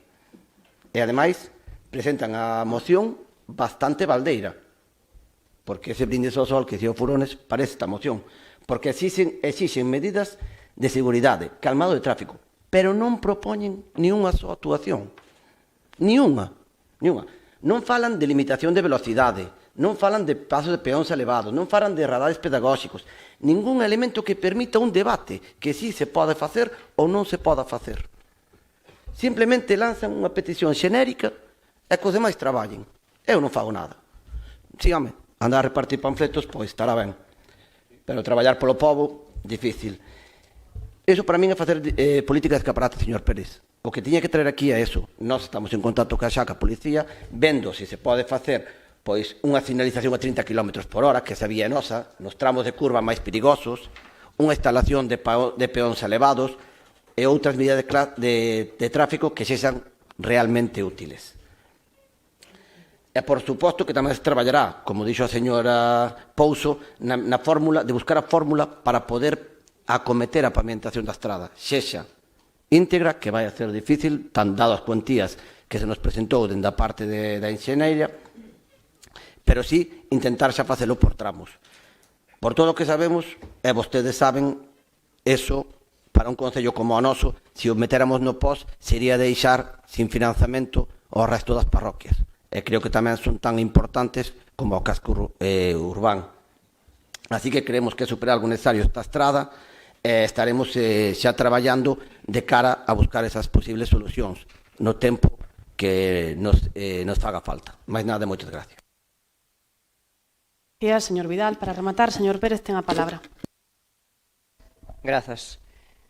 A mí gustaríame facer un chamamento, polo menos, a falar con cordialidade, señora Pouso. Aquí non fai falta gritar para entender. Eu verá que non me alborizo como vostede para menos dicir que son tonterías, que estou limpando os mocos no pantalón dos demais. É dicir, creo que somos representantes públicos, deberíamos estar á altura polo menos de estar aquí. Polo menos.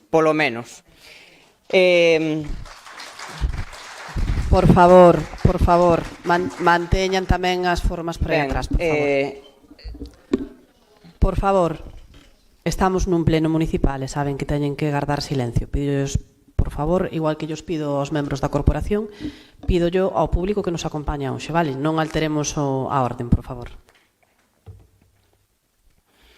En segundo lugar, eu teño que reiterar, ou vostedes teñen mala capacidade comprensora para entender esta moción, ou vostedes queren terxiversar o que aquí non se di. Vou a lelo literalmente para que todas as persoas, e como é unha videoacta, quede grabado que aquí o que poñemos é o Goberno Municipal de Ribeira habilitará unha partida orzamentaria a maior brevidade posible para iniciar a renovación e mellora do pavimento da Avenida de Ferrol. Nas miñas palabras xa dixen que non se podía facer de maneira íntegra. E a pesar diso, tanto o Partido Barbanza Independente como o Partido Popular reiterades unha e outra vez que queremos que se faga de maneira integral. Volvo a reiterarlo, non queremos que se faga de maneira íntegra porque sabemos que o Concello de Ribeira tería que deixar de financiar moitas partidas económicas para poder facer unha renovación íntegra da Avenida de Ferrol. O que estamos intentando é que se comprometan vostedes a iniciar a renovación polo menos por fases, porque sabemos como están as arcas económicas do Concello de Ribeira. Efectivamente, concordo co que di a señora Pouso, estábamos facendo unha política de contención de gastos e tamén para evitar unha suba de impostos. Efectivamente, durante os 2 anos e medio que nos tocou gobernar, non subimos os impostos, nin as tasas. Para que? Para evitar que os veciños e veciñas pagasen a mala xestión económica que vostedes fixeron. E sí, señora Barreiro, eu digo abertamente, o Bloque Nacionalista Galego votou en contra deses incrementos do auditorio municipal. Claro que sí, nós estábamos a favor dun auditorio novo para Ribeira, pero non estábamos dispostos a que pasase de 2,5 millóns de euros a 6. E o que mellor pode falar de nós é os feitos. Xa sabemos que somos os causantes de todos os males habidos e por haber en Ribeira durante os últimos 40 anos e seguramente durante os próximos 40 anos. 2 anos e medio foron ben proveitosos do Bloque Nacionalista Galego para crear todos os males que hai en Ribeira. Pero fíxense, durante eses 2 anos e medio fomos capaces de investir 1,5 millóns de euros en pavimentacións nas parroquias e tamén no centro urbano de Ribeira. Rodríguez Bautista, Otero Pedrallo, Mendiño, A Cerca, Curbelo, en Corrubedo a actuación que se vai facer en Buenos Aires tamén a deixamos xa aprobada, Colexio, Buenos Aires, Canaval, é dicir, Mamo, Alaxes, Capela, Frións, é dicir, moitísimas actuacións en parroquias que se fixeron grazas a ese traballo. E moitas delas aprobadas aquí por ampla maioría. Algúnas delas vostedes non votaron a favor, non, é certo. Pero o que queremos agora é establecer, polo menos, un calendario para empezar a pavimentar a Avenida de Ferrol. Porque é necesario, por seguridade viaria, sí, para que os vehículos corran menos. Señor Vidal, eu invítolle a que lea o informe da Policía Local, porque nós aquí podemos propoñer 100 medidas de calmado de tráfico, pero sabe que? Quen as ten que aprobar é a Policía Local. Por iso, vostede invítolle a que lea o informe da Policía Local, que teno diante, pois leo, por favor, porque está claro que non o leu, porque a Policía Local no seu informe, no que se elaborou para poder establecer as medidas de calmado de tráfico que se estableceron como a doble liña continua, as bandas sonoras, son feitas pola Policía Local, foron establecidas pola xefatura da Policía Local, aplicadas en consecuencia, e iso claro que é para reducir velocidade e mellorar tamén a seguridade viaria de todas as persoas que por aí transitan. Mellorar a iluminación dun paso de peóns é seguridade viaria? Sí. Calmado de tráfico? Tamén, porque cando unha persoa atravesa o paso de peóns e se ve con máis distancia, os vehículos dalles tempo a ir con unha velocidade máis axeitada. Discrepo co que dicía vostede de que por todas as estradas que se melloran, a xente vai ir máis rápido. Por qué? Por qué? Porque hai que establecer medidas, evidentemente, para que a xente non lle dea tanto o acelerador. Pero hai que comprometerse. E mire, señora Pouso, falábame que teñen o compromiso, de que por eso presentaron esa emenda, e gústame que vostede me saque o dos pasos elevados da Avenida de Ferrol. Sabe por qué? Porque, ao final, a hemeroteca di moito, non? No ano 2020, eu mesmo presentei esa iniciativa no Concello de Ribeira. E sabe que pasou? Que igual que hoxe, que nos presentan unha emenda, o Partido Popular naquel momento presentaba unha emenda, e sabe que pasou despois? Que non fixeron ningunha soa medida. As miñas cualifícanse como escasas, pero polo menos fixémolas. E evidentemente, por moito que lles fastidie, por moito que lles doia, nós vamos a seguir traballando en positivo, sabendo cal é a economía do Concello de Ribeira.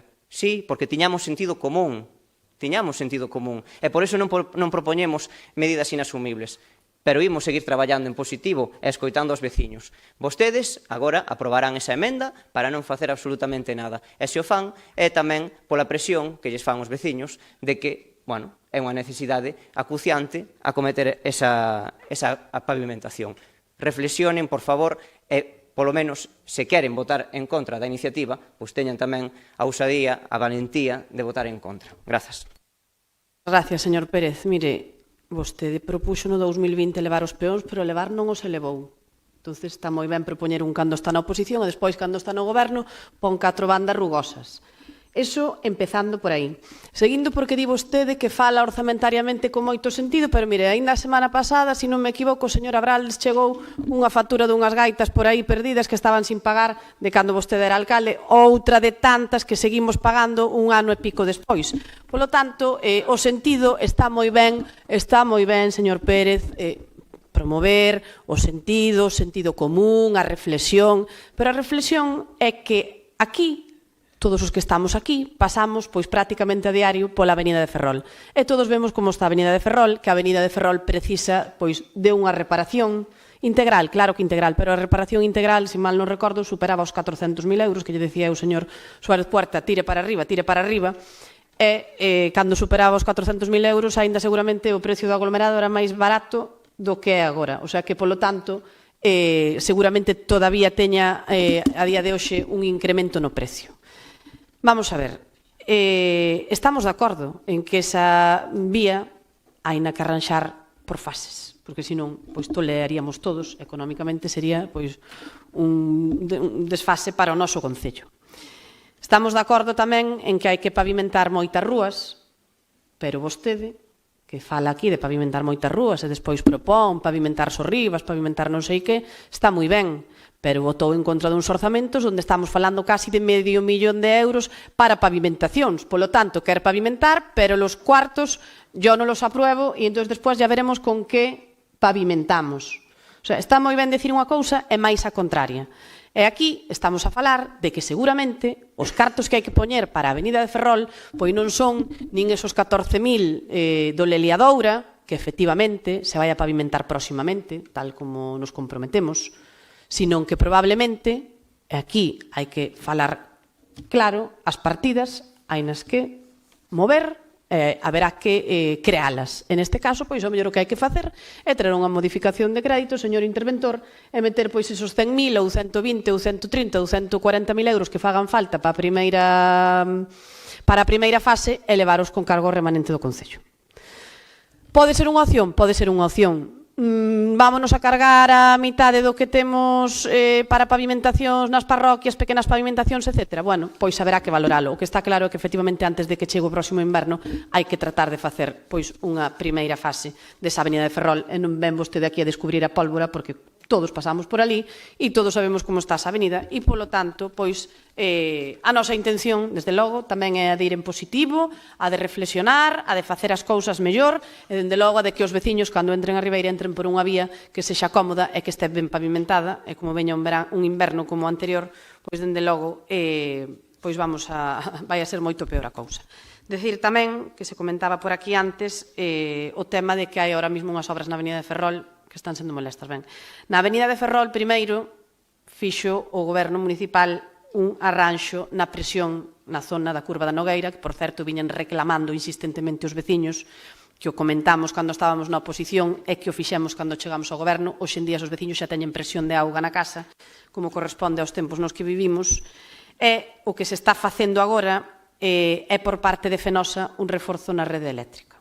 Polo tanto, agardamos que Fenosa pois remate canto antes, porque a verdade é que non había de tanto tránsito, pois vemos que sempre os semáforos e as obras son molestas agora, sobre todo ás horas puntas. A partir de aí, trataremos que esa pavimentación, cando se faga, poida vir aparellada de outras medidas. Falaba o señor Vidal, eu creo que tamén pois todas as medidas que se implanten pois serán favorables a que a xente vaya baixando un pouquiño o nivel de velocidade. Esa vía agora que é de titularidade municipal, pois haberá que falar coa policía e tratala de casco urbano e metela a 30 por hora. E cando se pavimente, pois ver se lle pode levar algún paso ou se lle pode meter un radar pedagóxico ou se en ese proxecto se poden incluir pois outras medidas que axuden a paliar pois esos problemas que hai e sobre todo que lle causan a veciñanza en moitos casos. Así que, se lles parece, con esa enmenda de sustitución que, dende logo, o único que pretende é buscar pois unha partida orzamentaria e poñela a funcionar a maior brevedade, vamos a votar primeiro o que é esa enmenda de sustitución. Así que votos a favor da enmenda de sustitución. 13 votos a favor, votos en contra. 8 votos en contra, pois queda aprobada a enmenda con 13 votos a favor e 8 en contra.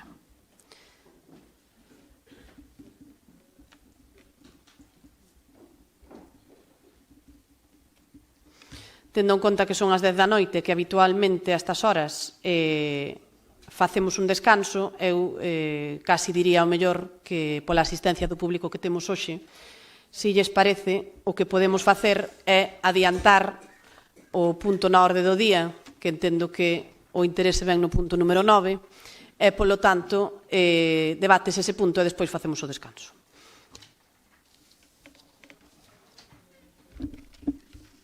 Si non, van a ter que estar vostedes aquí esperando hasta as tantas da noite e, ademais, van a ter que esperar a vir a tomar un refrigerio de descanso. Así que, se lles parece, ten a palabra o señor Pérez para tratar a proposición da determinación de Entroido e Dorna como festivos locais en Ribeira.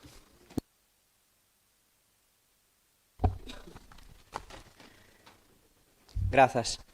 Señoras, señores, Castelao era un fiel defensor da cultura e dicía que a cultura é a afirmación da nosa personalidade. Eu creo que Entroido e Dorna marcan e son a afirmación da personalidade e da identidade do Concello de Ribeira. Hoxe traemos unha proposta para fixar con carácter permanente o martes de Entroido e o 24 de xullo, Día da Dorna, como festivos locais de Ribeira, a partir do ano 2027. E facémolo para protexer uns festivos locais que nos representan como Concello, para axudar ao noso comercio e tamén para favorecer a conciliación das familias e para participar nos calendarios festivos sen que cada ano teña que ir cambiando mediante sorpresas. Trátase tamén de escoitar o que di a veciñanza na propia rúa, de dar estabilidade e, como dicía antes, tamén de gobernar con sentido común. Se falamos da Festa da Dorna no ano 2015, conseguíamos un fito histórico, que era aprobar con carácter permanente a celebración dese festivo nos sucesivos anos. Devolverlle esa permanencia do festivo, que se rachou, creo que no ano 2021, sería respetar un consenso social que o pobo xa conquistou e que agora a dereita intenta torpedear unha e outra vez. A Festa da Dorna constitúe unha das nosas principais expresións culturais e festivas de Ribeira. Evidentemente, é unha festa declarada de interés turístico galego capaz de atraer a milleiros de persoas cada ano e encher Ribeira durante 7 días. Negocios, tanto de hostelería, comercios, restauración, hotelería, campings, atéiganse durante 7 días para participar dun dos grandes eventos festivos de todo o país.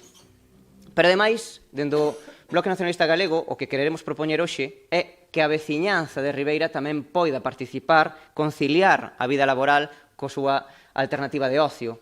O 24 de xullo é o día grande da Festa da Dorna. Declaralo festivo é esencial tamén para que as persoas que viven en Ribeira poidan festexar ese evento.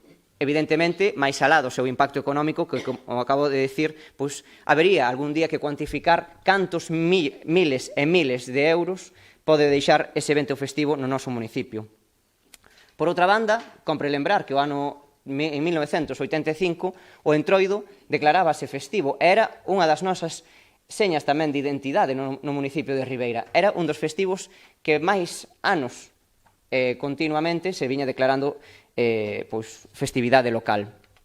E temos que ter en conta que o Entroido celébrase nunha época de baixos ingresos para o sector da hostelería e, por tanto, é necesario para paliar o inverno. E, sobre todo, sabendo que vimos de épocas de Nadal, onde a xente gasta moito e, ademais, a hostelería afronta importantes gastos, tanto dos seus locais tamén como da súa gastos enerxéticos ou de produtos.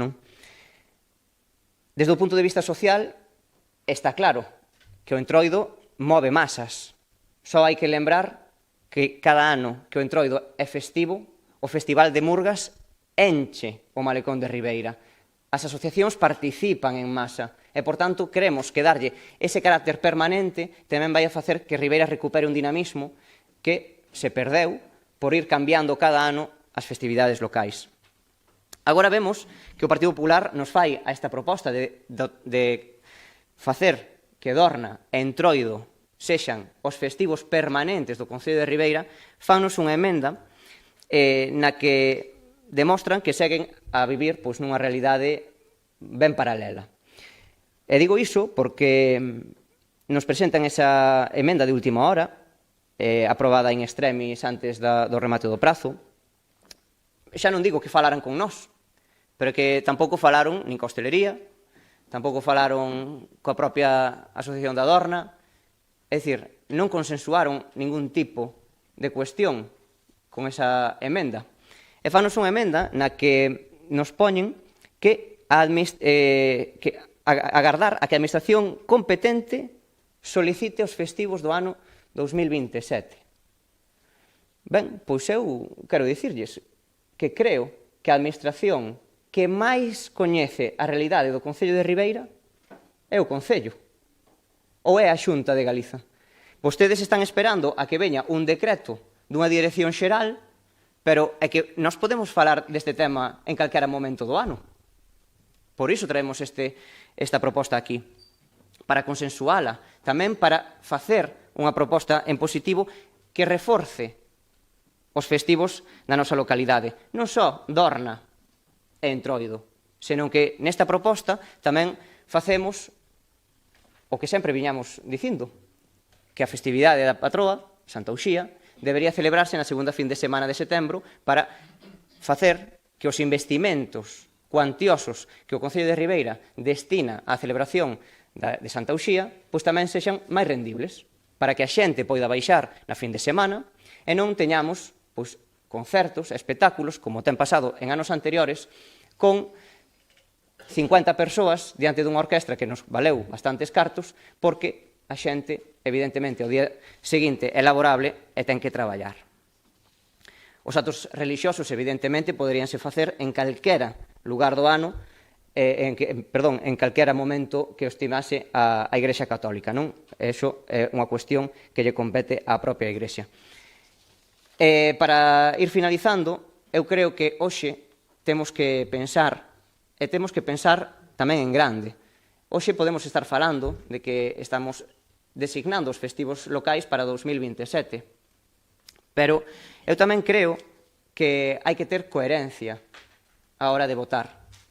Porque aquí vimos que o Partido Popular e o Partido Barbanza Independente teñen votado absolutamente de todo.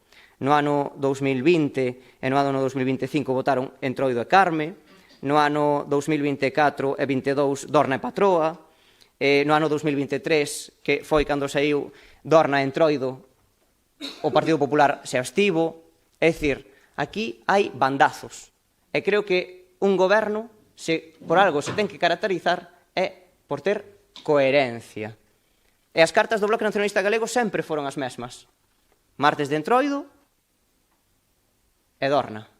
Sempre. Iso dá certeza, claridade, ideas fixas. Porque queremos que o mellor para o noso Concello. Por iso, eu o que lles pido é que no ano 2027 e nos sucesivos, tanto Dorna como o Entroido sexan os festivos locais, porque fortalecen o que lles dicía ao comezo, a nosa identidade como pobo, pero tamén favorecen o comercio, a restauración e, evidentemente, o comercio.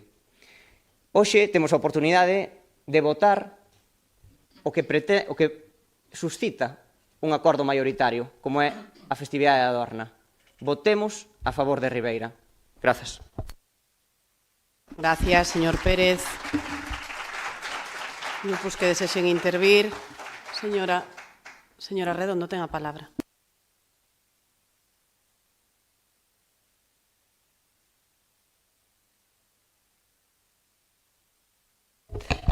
Boas noites a todos e a todas de novo. Bueno, pois unha vez máis volve a pleno outro ano máis este debate que xa era tanto, non sei como explicarlo, tanta afluencia de xente aquí no pleno. Considero que a Dorna e o Entroido forman parte da identidade de Ribeira, son dúas festas que nos representan e que poñen a Ribeira no mapa e que fan que moita xente mire cara ao noso Concello e por iso merecen ser recoñecidas. Tamén quero facer unha reflexión sobre Santa Uxía. Para mí merece todo o respeto como patroa, pero penso que hai momentos que tamén hai que deixar avanzar as cousas. Igual no seu día que San Alberte pasou a ser un festivo comodín, pois Santa Uxía tamén podería ser ese festivo, un festivo comodín. Simplemente creo que hai que deixar creo que hai que actuar con rigor e escoller sempre o que sexa mellor para a Ribeira. Eu sinceramente non me considero a máis dorneira do mundo. Hai 11 anos que esta festa xa non a vivo igual, porque me falta o meu patrón. Pero para min foi un gran dorneiro, desas persoas que vivían a Dorna con paixón, que no ano 2015 defendía e reivindicaba este festivo que hoxe todos pedides. Prácticamente desde hai 11 anos eu apenas vou ao desfile, porque realmente teño sentimentos encontrados, pero hoxe esta decisión non vai dunha decisión miña persoal, vai do que senta a maioría dos veciños e veciñas de Ribeira, e como representante pública teño a responsabilidade de escoitar e sentir e actuar con consecuencia. Estou convencido que este onde este, hoxe estaría orgulloso de que deixase un legado neste día tan importante. Polo tanto, polos dorneiros, por el e por todos os que xa non están dorneiros tamén dende aí arriba, o meu voto vai a ser favorable. Mais nada, moitas gracias.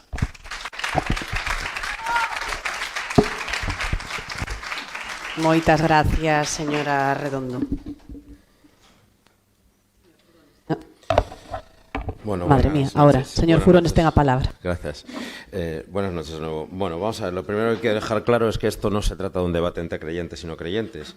Es un debate sobre qué días son los que mejor representan la identidad colectiva de Ribeira.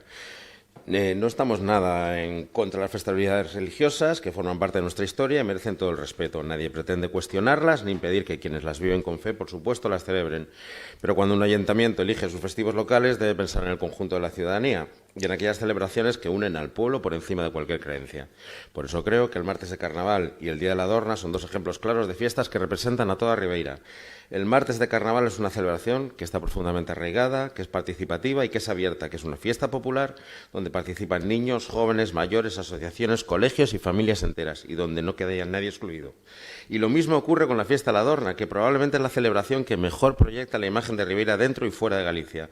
Habla de nuestro pasado marinero, habla de nuestra creatividad, habla de nuestra capacidad para organizarnos y nuestro orgullo de pertenecer a este municipio. Las dos fiestas tienen algo en común, no distinguen entre creyentes y no creyentes, entre ideologías o entre generaciones. Son patrimonio de todos los riberenses. Por eso entiendo que los festivos locales deben servir para poner en valor aquello que nos une como pueblo y que proyecta nuestra identidad hacia el exterior. Si el Ayuntamiento tiene 2 días para señalar lo que mejor representa a Ribeira, esos días deberían ser el martes Carnaval y el Día de la Dorna. No porque sean más importantes que para unos que para otros, sino porque son celebraciones que pertenecen a todos. Y este es el espíritu que creo que debería guiarnos como corporación, elegir los festivos que manejen, que mejor reflejan la realidad social, la cultural y la popular de la Ribeira de hoy. Muchas gracias. Muchas gracias. Por favor. Señor Suárez Puerta, ten a palabra. Moitas gracias. Vou empezar por introido. Falábase antes do ano 1935, bueno, pois no 36 proveuse esta festa por parte de os creadores ideolóxicos de certos partidos políticos que si perseguiron incluso hasta Moscú a certos membros do meu. Por lo tanto, hai que ter valor para vir aquí e ainda por encima argumentar con eso. O entroido dentro de Ribeira tiña históricamente unha repercusión moi potente, eso non é unha realidade que ninguén descoñeza. Foise perdendo precisamente porque si traballas ao día seguinte, evidentemente a xente nin se disfraza nin sale. Eu recordo aos teleiros que decían que durante as noites de entroido se facían as mesmas caixas casi ou máis que durante fin de ano. Pois a xente de toda a comarca viña a Ribeira, era unha festa que era un referente. Eso perdeuse, recuperalo e levantalo dun día para outro é casi imposible, se lles digo, se é laboral, é basicamente tirar os cartos e poñer algo esos días. Por lo tanto, debería, na opinión do Partido Socialista, establecerse o entroido de forma definitiva. E a Dorna, bueno, é que a Dorna non debería ter discusión. Xa hemos defendido aquí por todas as vías, a vía económica, que si, bueno, que a patrona, que a xente iba a mercar fora e demais, e como ben acaban de decir, non é unha cuestión religiosa, cada un si quere celebrar a súa fe, que a celebre da forma que boamente queira. E máis, a propia directiva da Cofradía da Dorna participa na Semana Santa axudando a Igrexa Católica, non quere decir que a Dorna este enfrentado ca Igrexa, sino todo o contrario, participan e van da man cando fai falta. Ora ben, vexo unha emenda por parte do Partido Popular e do PBI que recoñezo que me chegou xa mañán e cando abrín pensei que iba a poñer que vostedes solicitaban o Carmen, que é o que temos este ano. Pero, sin embargo, non. Vemos que vostedes o que van a decir, bueno, é un pouco unha, en términos coloquiales, unha recollida de cable. O ano antes das eleccións, o que vamos a poñer, ou vamos a acordar, é a Dorna, non vai a ser que se nos enfaden os dorneiros. Eu creo que hai que ter, como ben lle dicía o señor Barral, un pouco de coherencia, non podemos estar bandazos.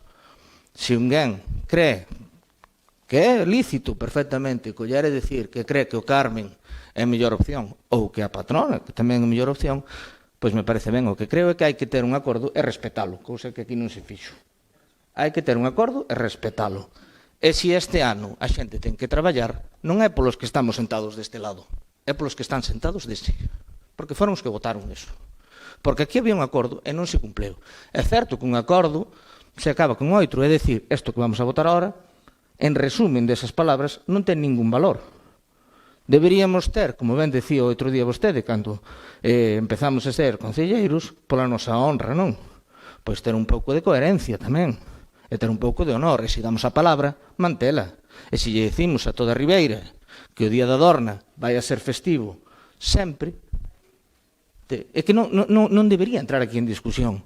Polo tanto, xa digo, a Dorna dende o 24 de xullo de 1948 sobreviveu o franquismo e foi crecendo a máis daquela, cando estaba a Collares, por certo, xa que lles gustan falar de joyas, era coñecida por eso, a muller de Franco. Se deixar moi claro que a posición do Partido Socialista é a defensa da Dorna, porque non sei, quen igual nunca tuvo que vivir fora de Ribeira non tuvo que ter esta experiencia, pero cando salimos fora, os de aquí, do que realmente fachendeamos e do que falamos e cando invitamos a xente de fora é a vir a Dorna. Eu estudiaba Dereito e levaba a sudadera da Dorna ás clases e moitos compañeiros me preguntaban que é eso e falaba dele encantado e con orgullo, e creo que todos deberon levar máis ou menos unhas experiencias similares, porque é eso, estou seguro que a alcaldesa, que é dorneira, moi dorneira, que despois volta en contra, pasou polo mesmo, incluso en Madrid, ou incluso o señor Vidal, que foi membro da cofradía, e votou en contra. É que debemos ter un pouco de coherencia. Eu entendo que o vosso partido pois o virgou ou... Non, digo coherencia, non religión. De religión falan vostedes, que son os que poñen santos, non eu. Eu digo que os santos os defenden, pero na privacidade da súa casa. Ou indo á iglesia... Por favor, manteñan, nada máis, favor. deixar claro que se este ano a xente ten que traballar o Día da Dorna, non é por culpa do Partido Socialista. Quen votou e quen cambiou eso e quen demostrou que os acordos non lle pesan, que non teñen palabras, non somos nós. Nada máis, moitas gracias.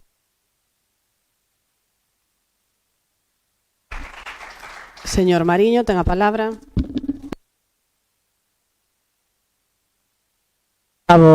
Por favor, desde o patio de butacas pídolle respeto tamén a vostedes, que manteñan o silencio, por favor. Señora alcaldesa, concejales, un saludo a todos los que nos están escuchando, los que están presentes en esta sala y al presidente de la Real e Ilustre Cofradía La Dorna. Señor Luis Pérez, ¿ha quedado usted ya contento? ¿Ya ha conseguido traer su moción? Mire qué bien. Se ha quedado sin gasolina en la oposición y, como dice la canción, dame más gasolina porque si no me quedo más en la oposición. Le suena la canción, ¿no? Lo pilló. Nuestro grupo va a votar en contra de esta moción, pero quiero empezar dejando muy clara una cuestión para que nadie fantasmee después con vídeos tergiversando esta intervención.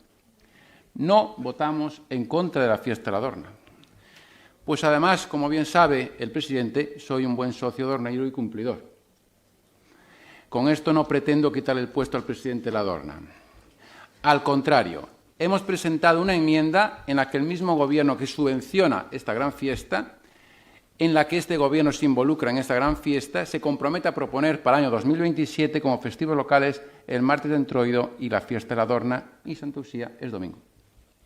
Por lo tanto, el debate de hoy no es si la Dorna merece ser o no ser festivo. Ese debate, por nuestra parte, está resuelto para el año 2027.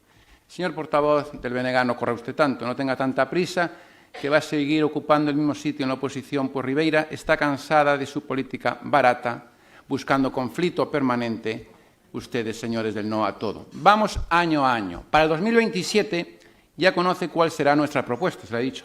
No convierte una cuestión resuelta en un problema, pues los vecinos esperan de nosotros soluciones, no debates inventados. Señor Luis Pérez, señor Puerta, señor Suárez Puerta, como quiera que le llame usted. Ustedes pretenden adoptar un acuerdo que pretenda decidir para el futuro cuáles tienen que ser los festivos locales de Ribeira. Escuche. Perdón. Escuche, por favor.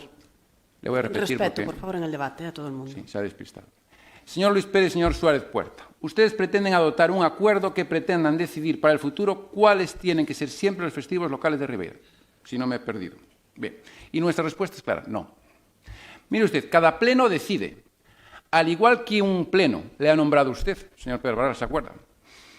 Alcalde. Otro pleno lo ha destituido. ¿Sabe usted, Luis Pérez, lo que es la palabra democracia? ¿O a usted le van las imposiciones? Los festivos, señor Luis Pérez, se deciden año a año. Es una competencia del Pleno anualmente valorar calendario y circunstancias de cada año. Señor Luis Pérez, aprenda democracia de este Gobierno. Cada corporación, señor Luis Pérez, recibe un mandato para gobernar, no para condicionar las decisiones de las corporaciones que vengan a posteriori. Además, mire usted, estamos hablando de una cuestión que ni siquiera corresponde decidir en este momento, pero usted busca la polémica. Le encanta la polémica. Vive de la polémica. Los festivos del año 2027 se traerán a pleno a propuesta de alcaldía, métaselo usted en la cabeza, cuando llegue el momento. Usted, le recuerdo, que no es alcalde. O sea, usted no puede proponer. Adelantar a junio este debate solo sirve para no debatir sobre lo que realmente les preocupa a los vecinos, pues para el 2027 no existe ningún conflicto, a diferencia de otros años. Santa Lucía nos coincide en domingo y este Gobierno ha manifestado mediante la enmienda que su propuesta va a ser, cuando llegue el momento, martes de Carnaval y Fiesta de la Dona. Esta moción pretende dejar fijado un calendario para corporaciones futuras y eso no lo vamos a permitir. Ustedes del BNG les gusta la política de la imposición y lo que le gusta al PSOE ya lo tenemos en el telediario todos los días y además hay menores escuchando. Y otra cuestión que me niego a compartir. Señor Luis Pérez del BNG, esta moción parte de la idea de que solo para ustedes existe una sensibilidad en Ribeira, pero eso no es cierto. Les encanta eliminar a ustedes, bajo esa batuta, les encanta eliminar a ustedes sensibilidades y, según usted, también alguna minoría. Hay vecinos que defienden la fiesta de la Dorna y nos parece perfectamente legítimo. Pero también hay muchos vecinos que sienten un profundo arraigo por la festividad de nuestra patrona, Santa Lucía, y consideran que deben seguir teniendo un lugar entre los festivos locales. Lección 1, democracia, que le vamos a dar a los nacionalistas. La democracia, señor Luis Pérez del BNG, no consiste en ignorar unas sensibilidades para imponer otras. Aprenda democracia. Consiste en respetar que existen opiniones distintas sobre los festivos en Ribeira y que cada corporación y cada año valora cuándo corresponda decidir. Las mayorías sirven para gobernar y las mayorías nombran, señor Luis Pérez, a una alcaldesa con 13 concejales. Y usted se queda con 5 en la oposición. Y con 5 no va a hipotecar el futuro de Ribeira, ni con 5 va a decidir las futuras corporaciones. Lección 2 de democracia que le damos a los nacionalistas. La democracia no es dejar escritas decisiones para que nadie pueda cuestionarlas después. Por eso presentamos, señores del BNG, una enmienda responsable. El Partido Avanza Independiente no rechaza esta moción porque estemos en contra de la Dorna. La rechazamos en base a que ningún grupo político quiera convertir una decisión que corresponde adoptar cada año en una obligación para futuras corporaciones. Señores del BNG, para acabar. Señor Luis Pérez, la pregunta es muy sencilla en Román Paladino y mirándome a los ojos. Míreme. ¿Quieren imponer decisiones para el futuro o quieren dejar libertad a las corporaciones venideras? Nosotros elegimos la libertad. Muchas gracias. Muchas gracias, señor Mariño. Señora Barreiro, tiene la palabra.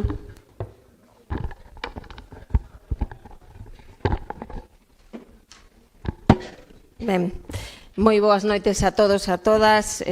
Gracias por a xente que nos visita hoxe. Ben, min gustaríame empezar pois enseñando unha cousa ao señor Suárez Puerta, Colomer, e tamén ao señor Pérez. Mire, este carné é o meu carné de Dorna. Non vai a cuestionar nin vostede nin ninguén.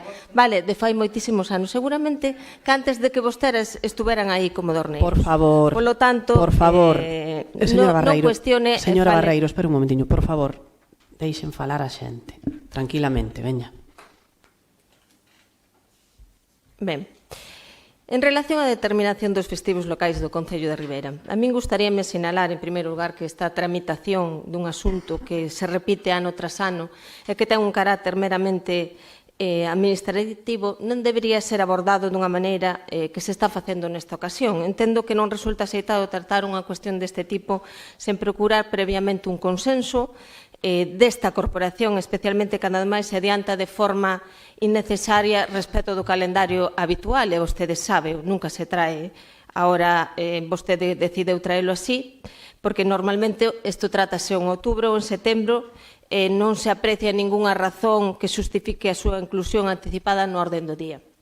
Esta forma de proceder, pois o que transmite a impresión é que se está a pretender será un debate que favorezca a polarización, a polémica, a confrontación no estado de opinión da sociedade de Ribeira. Canto máis conveniente sería abordar esta cuestión dende o consenso, a normalidade institucional e o respeto. E quero deixar constancia que nos imos a apoiar, e o noso grupo vai a apoiar, é unha emenda na que vamos a pedir festivo local para a Dorna e festivo local tamén para o Entroido. En canto ao Entroido, pois mire, este foi no último ano, tivemos unha alabanza total e absoluta por parte da hostelería, tanto como pola súa programación, como pola afluencia de xente, moitas veces nos lo dixeron e nos lo repetiron, algo que debeu captar o señor Suárez Puerta Colomer, que efectivamente a hostelería este ano, 26, desde que nós estamos, fixo máis diñeiro ese martes de carnaval que algún día, pois, do fin de ano tamén. Tomen exemplo que non só é marcar datas no calendario, hai que apoiar a xente con actividades, con actuacións e con programas que faga a xente que veña a Ribeira. Está moi ben esa demagoxia de apoio aquí, apoio alá, apoio máis tal, pero hai que facer e apoiar a hostelería e o comercio económicamente.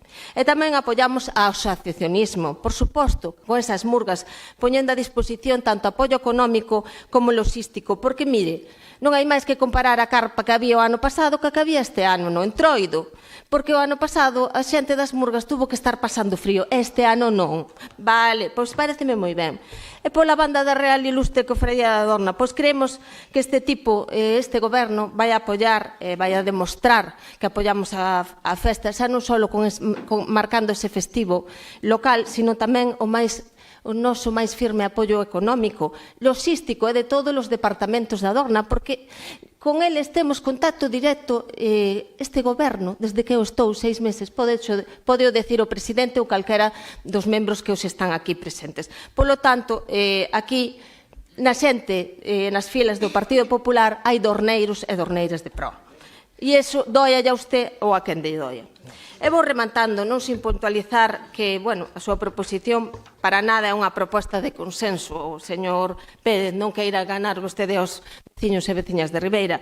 O que pretende é xerar confrontación e, sobre todo, impoñer un criterio que para nada é coherente, é unha imposición. Porque, mire, eu para o 28 ou para o 27 estarei aquí ou non estarei.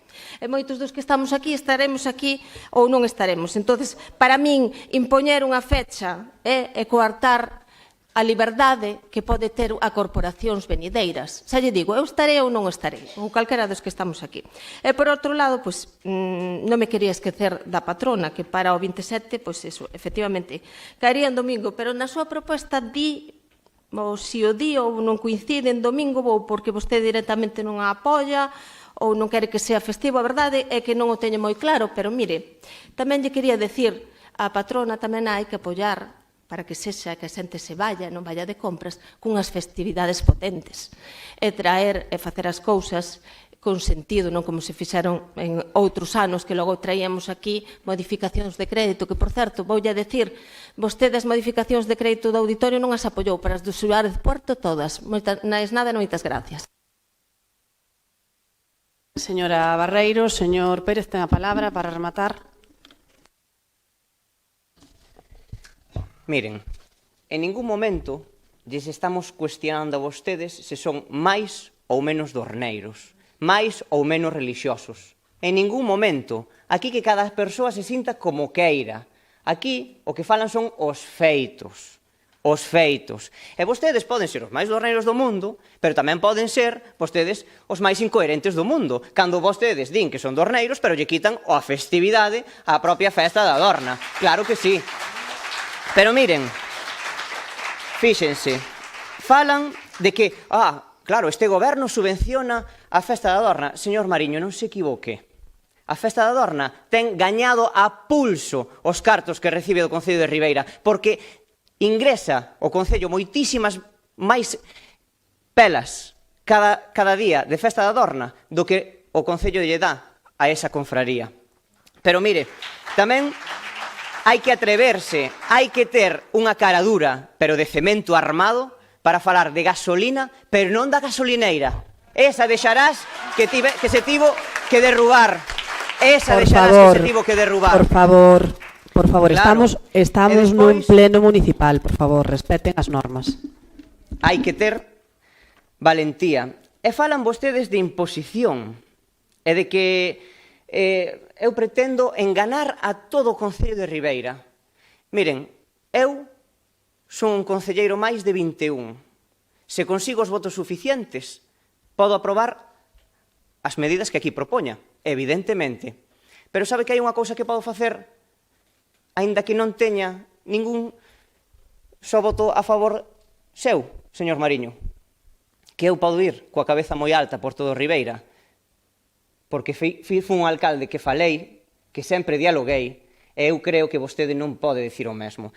Pero, mire, falan de que aquí o que pretendemos é enganar, crispar, polemizar, máis nada lonxe da realidade, señora Barreiro. Porque o Bloque leva anos tendo as mesmas cartas en riba da mesa. Ou acaso esta é unha proposta novidosa para vostede? O Bloque leva anos propoñendo Entroido e Festa da Adorna. A incoherencia ven pola súa banda, cando en diferentes anos, pois, imagínense, votan Entroido e Patroa, Dorna e Patroa, ou Entroido e Carme. A min gustaríame preguntarlles por que no ano 2021, que a Dorna cadraba en sábado, o 24 de xullo cadraba en sábado, para vostedes non se podía aprobar, porque claro, como se iba a declarar un sábado a festividade da Dorna? Que cambia? Pensen vostedes, que cambia entre o ano 21 e o ano 27? Que no ano 2021 non había unhas eleccións municipais. E no ano 2027 vostedes teñenlle moito medo a que a xente se poida revirar contra vostedes se lles retiran a festividade da Dorna ou do Entroido. Eso é o que pasa. E iso é o que pasa cando non hai coherencia. E saben vostedes que pasa cando non hai coherencia? A señora San Pedro sabe o ben. Verdade, señora San Pedro? Sabe que pasa cando non hai coherencia? Pasan cousas que a xente se enfada con vostedes. Verdade? Eu lamento o bochornoso espectáculo que tivo que sufrir vostede na carpa de Entroido. Sí, unha carpa inteira abucheándoa cando subiu ao escenario. Eu non sei a vergoña que se pode pasar, porque eu como alcalde nunca fun abucheado. Tiven esa sorte. Vostedes, claro, andan argallando por detrás, din por diante unha cousa, e cando chegan aquí votan a contraria. Iso é tremendo o que tivo que pasar vostede, claro. Pero despois a xente indígnase e pasan esas cousas. É claro que é o pobo o que máis ordea. Non sei se lle soa a frase. Ben, pois cando o pobo é que máis ordea, debemos facerlle caso. Porque, miren, hoxe imos gañar unha pequena batalla. Sí, en 2027 estou seguro de que imos ter a festividade de Entroido e de Dorna. Pero eu tamén lles quero deixar claro que esa batalla está gañando a xente. A xente e, ademais, o sentir de todo un pobo. E hoxe tamén lles quero deixar unha cuestión moi clara. Que isto non é a meta.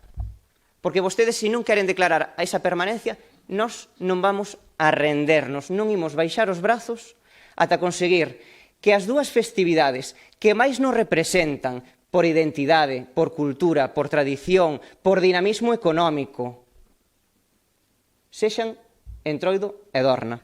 E tamén que a xente poida conciliar a súa vida laboral co seu dereito tamén a disfrutar das súas propias festas, como é o Entroido e a Festa da Dorna. E si, hoxe imos gañar esa pequena batalla. Todas as persoas que están aquí e tamén todas as persoas que nos están vendo. Hoxe imos gañar esa pequena batalla. A Ribeira que tira do carro, que non se rende a pesar do seu inmobilismo, e tamén que defende as súas tradicións con orgullo. E fronte aos bandazos que vostedes pretenden facer cada ano, designando os festivos como boamente lles conveña, nós hoxe imos sorrir e tamén poñer o noso proxecto de futuro a disposición da veciñanza. E estou seguro de que hoxe vamos a poder disfrutar desa pequena victoria e construir unha ribeira que queremos e que merecemos. Viva o Entroido e viva a Festa da Adorna!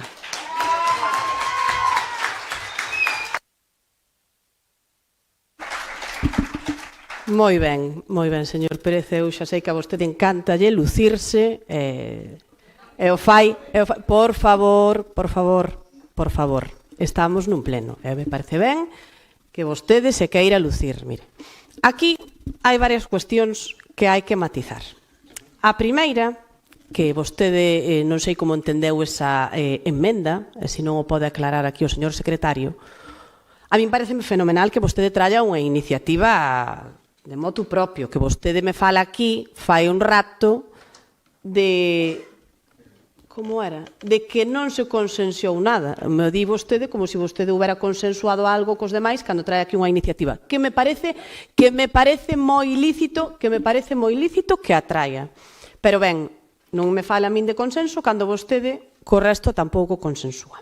Ben, aquí o que hoxe vamos a aprobar é unha declaración de intencións, que nadie se confunda, porque os festivos locais non se aproban con unha proposición. Os festivos locais, como ben saben todos, porque participan e coñecen, porque este é un tema recurrente todos os anos, se aproban pois cando a Xunta de Galicia efectivamente elixe primeiro os seus festivos, que son os autonómicos, e remite aos concellos unha notificación para que desde aquí se traia ao pleno, se faga unha proposta da alcaldía e se lle remita. Polo tanto, isto terá que volver a este pleno para ser aprobado. Ben, con iso quero deixar claro que o que hoxe vamos a aprobar aquí, con esta emenda, se é que se aproba, que agardo que así sexa, é unha declaración de intencións do que ten pensado facer como proposta da alcaldía quen lles está falando. Entón, estamos de acordo en ese primeiro punto de que sexan denominados pois festivos locales para o ano que ven Adorna e o martes de Carnaval, porque así o consideramos e así o valoramos. A igual que tamén acostumamos a valorar ano a ano no que poden cambiar as circunstancias e no que debemos facer unha escoita activa como sempre nos gustou facer. E decía antes o señor Suárez Puerta, que o dixen en outro pleno, que efectivamente cando un xura o cargo, o fai, pois sempre, e o digo sempre ademais, e non o digo de min, nin o digo dos concelleiros cos que traballo día a día, o digo en xeral. Sempre digo que cando un toma posesión do seu cargo, o fai pensando en facer as cousas da mellor maneira posible. Non o fai nin pensando en que unha obra quede sin facer a mitade de obra. Non o fai pensando en que un parque infantil quede mal feito. Non o fai pensando en ir contra unha asociación, nin contra un colectivo de xente, nin moitísimo menos. Cando un toma as decisións como concelleiro, o fai sempre pensando que representa pois a un sentir mayoritario, que representa pois a un segmento importante da sociedade, que representa pois unha parte do que é esa defensa tamén da actividade económica, como pode ser o que temos falado moitas veces, o comercio local, ou como pode ser pois a hostelería que tamén defende outro festivo. Con máis ou con menos acertos, efectivamente, pero cando un toma unha decisión nun pleno, a toma sempre pensando que fai o mellor. E que eu creo que, ademais, é importante facelo desde o diálogo, é importante facelo pois intentando falar con todo o mundo, con todas as partes implicadas, e fai falta que o fagamos desde o diálogo e desde algo que para min é fundamental, que é desde o respeto. Porque ninguén é máis ou é menos por apoiar un festivo ou apoiar o outro. Creo que o respeto non o debemos perder nunca. Eu creo que, ademais, é algo que nos caracteriza a todos os que estamos aquí e que caracteriza a todas as partes implicadas en esta ecuación. E cando falo de partes implicadas nesta ecuación, falo do que é o Entroido, falo do que é a Adorna e falo do que é a patrona, porque normalmente pois son as partes que forman parte, valga a redundancia, deste debate. Polo tanto, creo que nos caracteriza a todos, porque igual que o decíamos antes, e a Dorna participa na Semana Santa, pois tamén é verdade que moitas veces don Alfonso participa nas badaladas, é algo que a min me gusta moitísimo ver como entre todas as festividades existe unha conexión e existe moi bo rollo, aínda que en ocasións pois haxa esa rivalidade polo tema do festivo. Todos os candidatables, falamos destos tres, pois cumpren os requisitos máis que meritorios para celebrarse de tal xeito, pero eu acórdome unha vez que dixo aquí un concelleiro, e logo non podemos nombrar os tres? Non, pois non podemos. Pódense nombrar dous, e creo que o razonable é facelo tamén pois cada ano, en cada contexto, e que hai que dar tamén libertad á xente que veña por diante. Porque, como decía a señora Barreiro, eu o ano que ven estarei aquí ou non estarei do mesmo xeito que cando se aprobou ese acordo plenario ao que facíamos referencia, eu tampouco non estaba aquí e a maioría dos que estamos aquí hoxe presentes creo que tampouco estábamos. E polo tanto, digo que creo que isto é unha cousa que se debe estipular corporación a corporación. Estamos no último ano de legislatura, efectivamente para o ano a patrona é domingo, non existe debate, creo que a cousa está moi clara, creo que o entroido este ano, efectivamente, tivo un resultado espectacular porque foi festivo, porque se apostou forte por el, e creo que vai a ser moi positivo tamén para toda a hostelería que sigamos apostando por eso.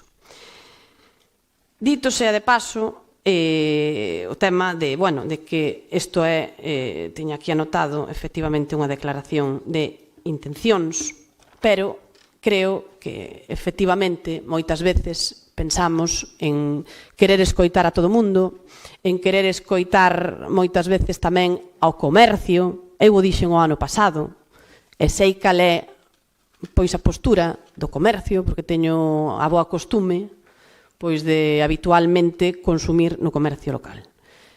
E bueno, ao mellor non lle fai moita gracia ter que cerrar 3 días, 2 días seguidos en xullo. Bueno, cada un ten que saber cal é a postura cando se vai a aprobar un festivo.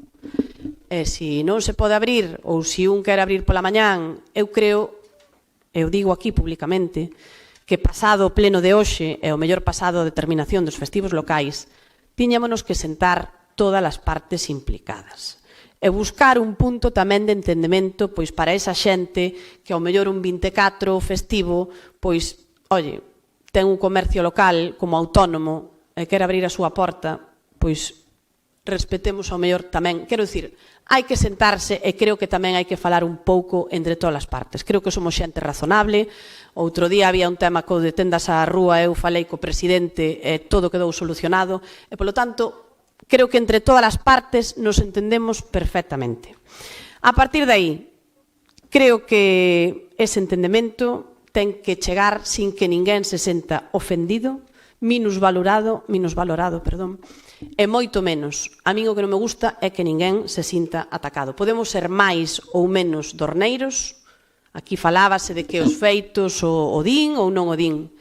Eu, particularmente, síntome moi dorneira, e síntome tan dorneira este ano como o ano pasado ou como o anterior. Eu decía o señor Suárez Puerta que ele iba coa sudadeira á universidade, eu tamén, cando estudiei fora, fixen moita propaganda da Festa da Dorna, e ademais, señor Suárez Puerta, acordárase que vostede máis eu, cando non sabíamos casi nin andar, levábamos a mesma camiseta peñeira.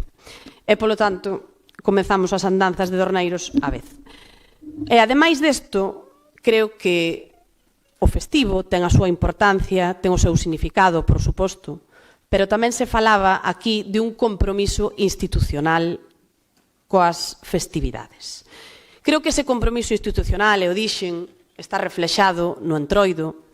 Creo que ese compromiso institucional tamén se está reflexando coa Festa da Dorna, o decía a señora Barreiro. Eu creo que o diálogo que temos coa directiva é absoluto, temos relación, falamos moi de preto, había que facer esos cambios no convenio, fixéronse esos cambios no convenio, falamos e fixemos as xestións ante Turismo de Galicia para que a Dorna recibise pois esos 18.000 euros tamén de Turismo de Galicia.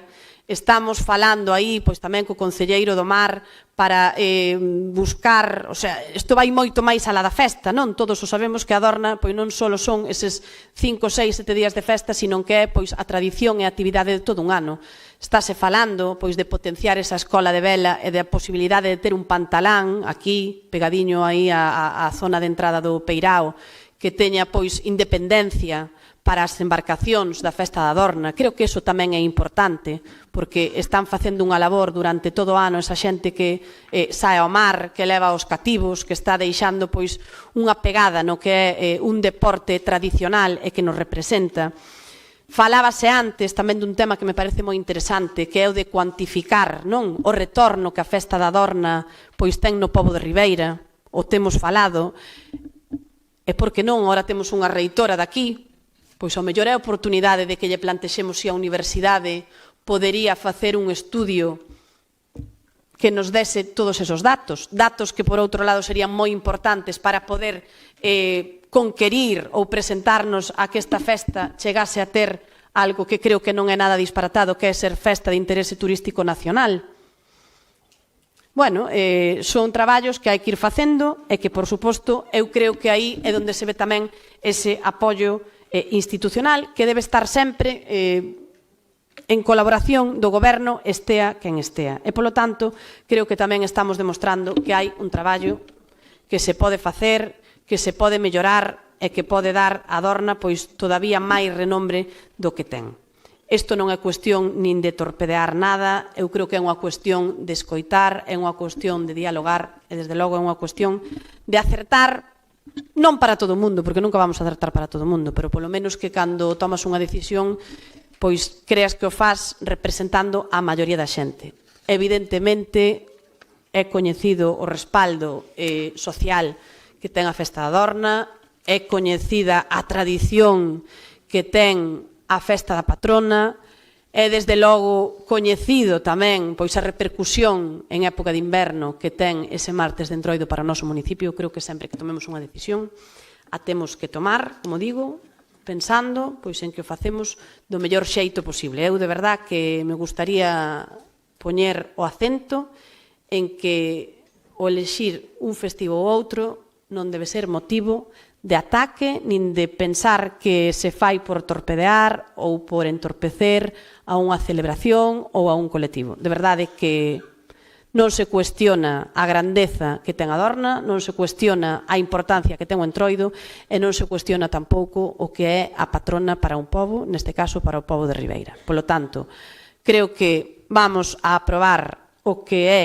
esa declaración de intencións que vai a chegar para o ano 2027, que vai a ser con esa martes de Entroido e con ese 24 de xullo, é o que creo que temos que traballar todos, a parte asociativa, a parte comercial, a parte empresarial e, como non, a Corporación Municipal para que esos dous festivos o ano que ven sexan festivos potentes e que teñamos unhas festas á altura do que Ribeira efectivamente merece e, sobre todo, do que os ribeirenses piden e desexan. E, a partir de aí, pois, que disfrutemos e que poidamos vivir pois as nosas festas co máximo fervor cando corresponda. Así que, se lles parece, vamos a pasar a votar o que é pois esa emenda para denominar que no 2027 pois sexan festivos cando toque,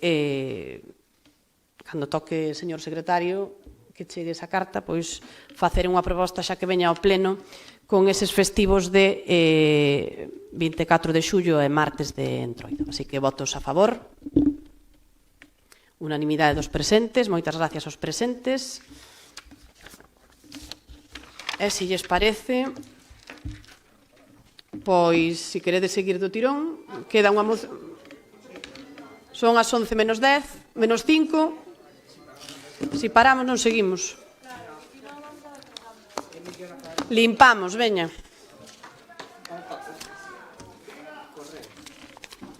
Pois sí, eu contenta de que se teña aprobado o festivo. Seguimos entonces, punto número 8. Non, pasamos a 8. Por favor. No, pasamos a 8 porque saltámonos a moción a proposición que tiña presentada o señor Suárez Puerta no seu momento sobre a Rúa Correos. Moitas gracias, señora alcaldesa. Ben, bueno, por xa dada hora, vou a resumir un pouco o que ven sendo a proposta, que é que a Rúa Correos, sabemos todos, está máis que descrito na proposta, máis acompaña con fotos a situación na que se encontra, polo tanto xa vou directamente a decir o que solicitamos. Solicitamos que nesta rúa que se encontra a día de hoxe cunha obra nun lado que hai que finalizar, que leva parada polo menos 14 anos ou máis, que se leven a cabo as medidas pertinentes por parte do Concello, que se arranxe a rúa. Ben, solicitamos que o Pleno do Concello de Ribeira aprobe esta proposta que se leva a cabo unha actuación integral na Rúa Correos co obxectivo de adecuala, humanizala, igual que se fixo nas rúas da contorna, mellorar a súa seguridade e a súa accesibilidade, ordenar as rúas da contorna, revisar a súa iluminación e garantir unha imaxe urbana máis coherente co conxunto das melloras desenvolvidas nesta zona de Ribeira. Tamén solicitamos que se revise a situación da obra abandonada que leva freado o desenvolvemento desta rúa e da trama urbana de Ribeira cando menos desde hai 14 anos, comprobando o estado da licencia, o cumprimento das condicións, da seguridade da parcela, a limpeza do espacio e as medidas que procedan conforme a normativa aplicable. E, por último, que mentre non se execute de unha solución definitiva, se adopten medidas inmediatas de seguridade, limpeza e salubridade no contorno da obra, incluindo a revisión dos valados, a retirada de residuos, o control da maleza, a mellora da iluminación e calqueira outra actuación necesaria para evitar riscos. Nada máis, moitas gracias. Gracias, señor Furones, ten a palabra. Gracias, señora alcaldesa. Bueno, una vez más nos encontramos aquí con una enmienda que parece ofrecer una solución, pero que en realidad no completa absolutamente nada. Se nos dice que cuando se resuelva la situación de la propiedad privada, se actuará. Es decir, no sabemos cuándo, puede ser dentro de un mes, de un año, de varios años, 20, 30. Y mientras tanto, ¿qué ocurre con los vecinos? ¿Siguen esperando indefinidamente? Es evidente que existen limitaciones jurídicas cuando hay una propiedad privada que está implicada, eso no lo va a discutir nadie, pero precisamente por eso la obligación del ayuntamiento es impulsar todos los mecanismos legales disponibles para desbloquear esta situación y explicar con transparencia qué actuaciones se pueden realizar desde este mismo momento. La enmienda no fija un plazo, no establece una hoja de ruta, no exige que se agilicen los expedientes y tampoco incorpora ningún compromiso de seguimiento. Se limita a decir, ya actuaremos cuando está todo resuelto, y eso no es una solución, eso es aplazar el problema. Y hay otro aspecto que es preocupante, se recuerda que se exigirán condiciones de seguridad, de limpieza y de salubridad, como se hace en el resto de las propiedades, pero esto no debería ser una promesa política, esto debería ser una obligación legal del ayuntamiento. Cumplir la ley no puede ser presentar como un mérito. Los vecinos de la calle Correos no necesitan más declaraciones de buenas intenciones, necesitan saber qué se va a hacer mañana, la semana que viene o dentro de 6 meses, en el plazo que sea. Necesitan un gobierno que impulse soluciones y no que se esperen a que los problemas se resuelvan solo. Por eso no puedo apoyar una enmienda que sustituya un compromiso por una espera indefinida, porque yo creo que no es un momento de administrar excusas, sino es un momento de administrar soluciones. Muchas gracias. Gracias, señor Furones. Señor Mariño, tiene la palabra.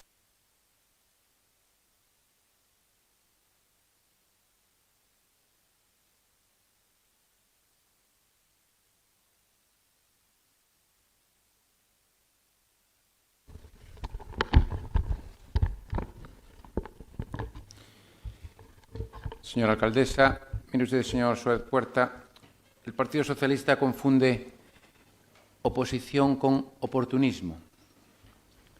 Fiscalizar a nuestro gobierno municipal, señor Puerta, es legítimo, por supuesto. Y así de paso,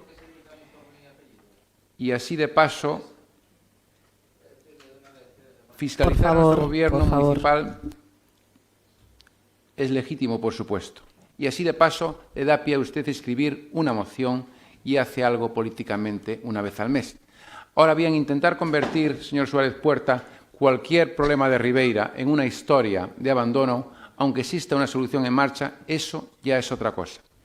Señor Suárez Puerta, lo suyo es verdaderamente increíble, pues uno tiene la sensación de que usted no trae esta moción porque quiere resolver el problema, sino porque el problema le resulta a usted políticamente útil, mientras siga existiendo. Me refiero al problema que trae usted en la moción. Dentro de poco ya le veo a usted repartiendo octavillas, aunque creo que su amor por el Partido Socialista no creo que le lleve a tanto pasillo como hacen otros. Usted no reparte octavillas, usted se puede dedicar a otros menesteres. Señor Suárez Puerta, claro que compartimos la preocupación por la situación existente en el entorno de Rúa Correos. Es evidente que estamos ante un espacio que necesita mejoras y también que la existencia de esa parcela privada en mal estado condiciona, lógicamente, negativamente la imagen de la zona. Y de ahí que este Gobierno inicie campañas contra el feísmo en nuestra ciudad.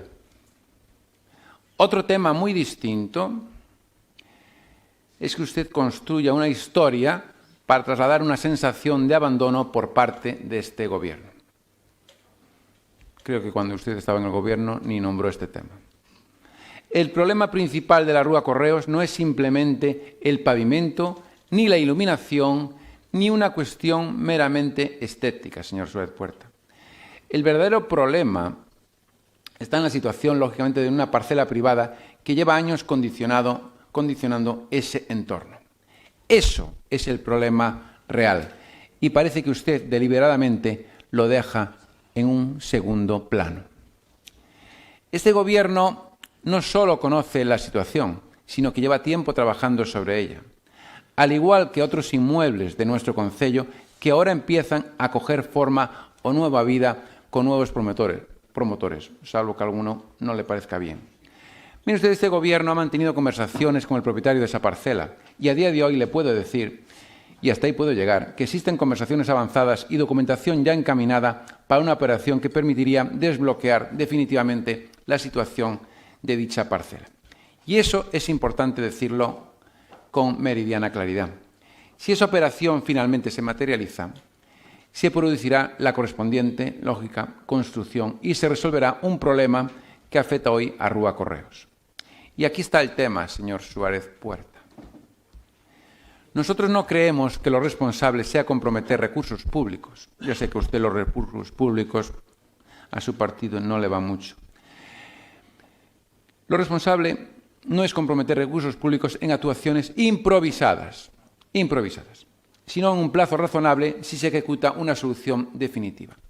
Lo que sí corresponde es actuar con responsabilidad. A lo mejor usted no la tiene. Y nosotros como Gobierno así lo haremos.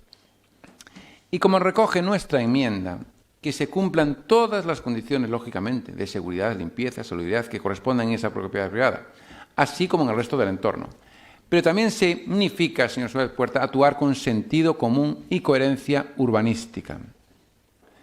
Porque lo lógico no es rediseñar la calle de forma parcial, ignorando lo que va a ocurrir en un tiempo con la parcela que precisamente condiciona su configuración.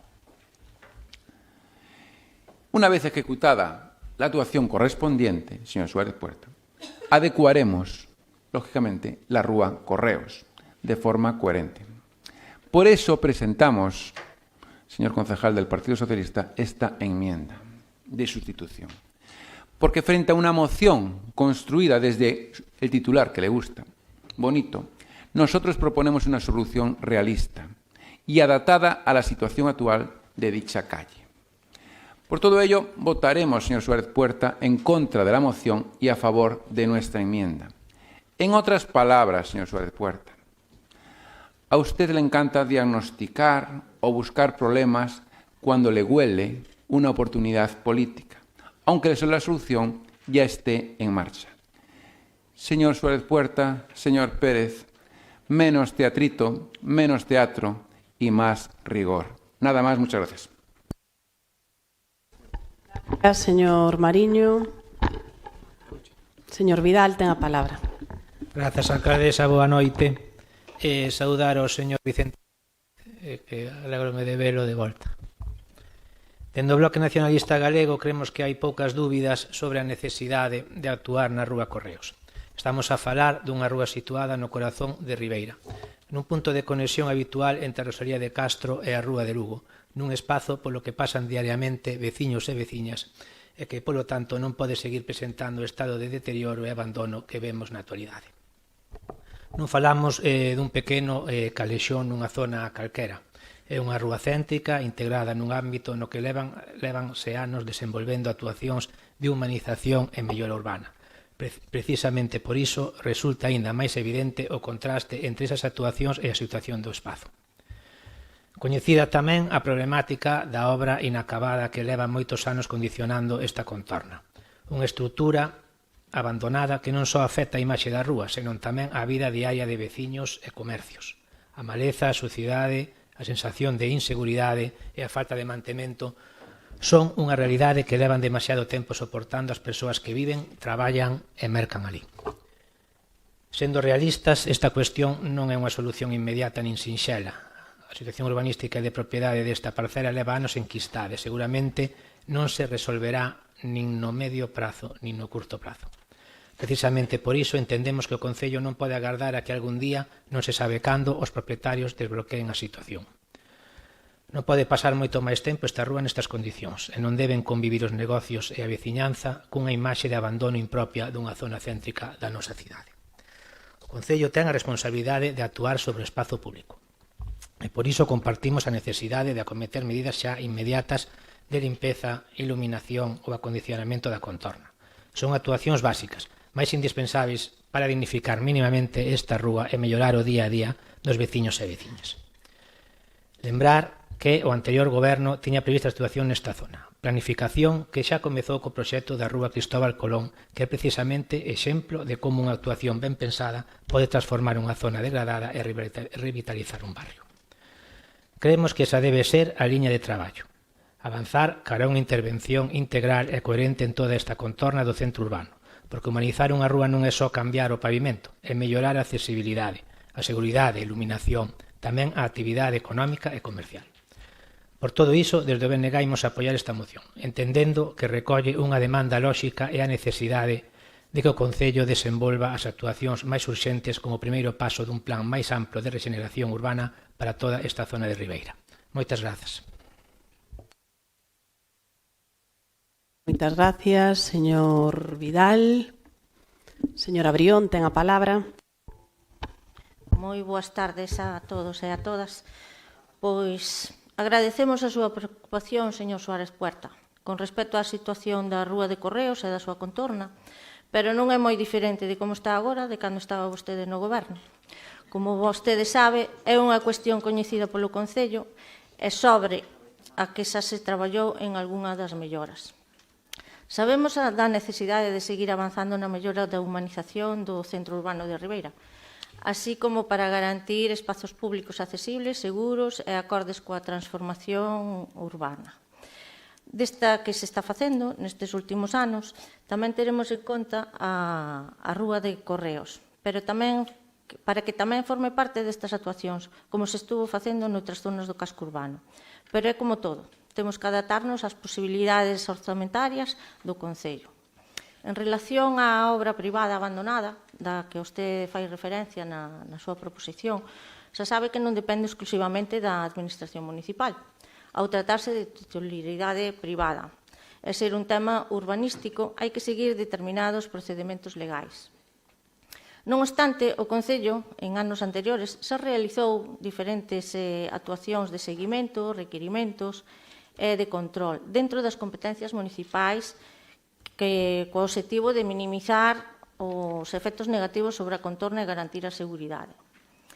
Con respecto ao estado do firme do espazo público, o Concello ven realizando actuacións de mantemento e reparación en diferentes puntos da cidade, segundo as prioridades técnicas detectadas polos servicios municipais. A actuación puntual realizada recentemente na conexión coa Rúa de Lugo responde precisamente a esa vontade de mellorar a mobilidade e de seguir a seguridade peonil mentres non se poda cometer unha intervención integral, pero polo menos melloramos algo a accesibilidade. Nas afirmacións sobre posibles actividades incívicas ou situacións de inseguridade, señor Suárez Puerta, sexa vostede un pouco prudente, non sea tan alarmista, pero recordaremoslle á Policía Local que realicen labores de vigilancia e de seguimento na zona. É a empresa para que reforce e coloque o valado en condicións. Así mesmo, desde o Concello continuaremos facendo tarefas de limpeza, control da maleza e mantenimento nas áreas afectadas, tal como se ven facendo sempre, co fin de preservar a salubridade e a convivencia veciñal. Por todo o exposto, este grupo de goberno manifesta o seu compromiso de continuar traballando na mellora progresiva da rúa da contorna da Rúa de Correos. Estudiaremos as actuacións máis axeitadas e viables dentro das competencias existentes. Polo tal, que lle propusemos a emenda esta de sustitución, que xa non paso a leela, que xa a leeron todos, sin máis, pois, boas noites. Moitas gracias, señora Brión. Para rematar, señor Suárez Puerta, ten a palabra. Ben, por aclarar, nos celebramos que haya novos promotores, señor Mariño, faltaría máis. Incluso que haya promotores que sean políticos tamén o celebramos, eso eso nos parece genial. Cada un invirte, fai o que boamente quere, non malinterprete a miña proposición. Di que é unha cuestión de oportunidade política. Bueno, pois é que esta mesma emenda ou similar xa se presentou na anterior legislatura tamén por parte do Partido Socialista. Di que tampouco se falou nunca desto. Bueno, pois será que vostede estaba lendo o OK Diario ou algo polo estilo e non se enteraba, porque está máis que falado co resto do goberno, e entonces, bueno, eu non podo saber se vostede se enterou ou non, pero estaba falado, de feito estaba falado cos técnicos. Son consciente da situación que hai ca licencia, porque, bueno, falaba señora Brión da licencia, bueno, as licencias caducan, tamén é unha cousa, ahora caducan se o Concello, desde a Administración, se caducan. En palabras do técnico de urbanismo co que falei, é que nunca na historia do Concello de Ribeira se chegou a caducar unha licencia. Que, bueno, porque se sale adiante é millor, bueno, ten unha serie de explicacións técnicas que non entro en eso, e por eso non digo que se revirta a licencia, sino que, bueno, que hai unha situación e cosas se poderían facer. Fala de actuacións de mantemento. Sí, 900 euros, se non estou equivocado, dos decretos que nos mandaron foi o que costou ese tramo de cemento que puxeron, pero como a 3 metros máis adiante hai outro tramo de cemento que é, bueno, está todo cheo de pisadas e porque cando se fixo non se debeu pechar, porque claro, se se pecha a xente ten que dar toda a volta, entonces a xente debeu pasar por un lado e están todos os pés ali postos como cando un gato anda por riba dunha placa de formigón. Entonces anímolles a que vayan ali a velo, porque máis se vería que ir, porque se me falan de limpeza tamén, non só a toda a maleza que sale, porque xa casi alcanza 2 pisos a altura, pasa por riba dos coches que aparcan ali ao lado, non só esa, sino que hai ao principio, xusto enfrente onde están Comisións Obreras e UGT, hai a esquina dunha casa, que eso xa é público, debería ir desbroces ali, porque os fieitos miden como 2 metros, non na obra, no medio da rúa. Bueno, é tal o condicionante que hai unha valla que está ali e que xa foi absorbida como en Jumanji, cando salía a planta e os metía para dentro, está ali enganchada. Despois, bueno, xa digo, a ver, eu non digo que sea perigoso pasar por ali, ahora o que digo é que o outro día España xogou ás 2 da mañán, eu salín a fumar un cigarrillo, un balcón que dá a esa rúa, e, bueno, a situación, home, poderse podería pasar, pero igual alguén dá a volta e non se atreve a pasar. Entonces, bueno, Policía Local, por favor, que si van, me parece perfecto. Ahora, hai un problema tamén con as furgonetas de correos, que teñen unha serie de espacios reservados xusto enfrente de correos, pero aparcan sistemáticamente no resto de aparcamentos e moitas veces queda vacía a praza de correos. Non sei se esta parte se lle pode trasladar a correos para evitalo tamén. Xa digo, a ver, o que se está buscando é que unha rúa que leva parada non sei cantos anos, se Moniz está a cemento, xa lles digo, non recordo que se fixera ali máis actuación que, bueno, esos 900 euros que se meteron. Que queren decir que van a facerlo cando se poda? Perfecto, pois adiante, vou votar a favor. Ahora ben, na súa enmenda, xa yo deixo claro, porque van a aprobar de todas formas, céntranse máis ben no edificio. Xa lles digo que hai moitos problemas noutra parte da rúa, por exemplo, ao principio hai unha serie de escaleras que dificultan moito a xente maior poder subir a esa rúa. É unha rúa que ten moita xente maior que vive ali, pois os edificios paralelos ten moita xente maior, máis alá da pendiente, pois teñen que ir pola estrada. Polo tanto, non me centraría tanto como fai o señor Mariño no edificio secundario. Eu entendo que, bueno, ojalá veñan novos promotores, ou incluso se vostede se mete a promotor, tamén o celebraría, señor Mariño. Pero o que me refiro é que con todas as actuacións que se fixeron no entorno, na Cristóbal Colón está aprobada, temos aprobada, bueno, xa feita e executada toda a Rosalía de Castro, toda a contorna, pois me parece que está quedando atrás e que non é pedir nada que non entre de coherencia. Pero, bueno, o señor Mariño quer falar de oportunidade política e teatro. Bueno, para teatro terei me quere facer unha foto así aí ao paseo, pero non é o caso. Nada, moitas gracias. Gracias, señor Suárez Puerta, Colomer. Vamos a ver. Estamos falando, efectivamente, dun problema na Rúa Correos, que ven, pois, creo que fala aquí vostede desde fai 14 anos. A verdade é que eu creo que xa non recordo a anterior imaxe da casa de Pura, porque a verdade é que iso leva así unha infinidade de tempo. Eu creo que isto xa veu, ademais, a pleno en reiteradas ocasións. Xa se falou aquí no seu día, pois, de todo o problema que houve, pois, ca propiedade. Iso era de Tizón, sabemos que morreu, que quedou na situación que quedou. É un tema que está xudicializado, falaba agora co secretario, non, ao estar xudicializado tampouco se pode caducar a licencia.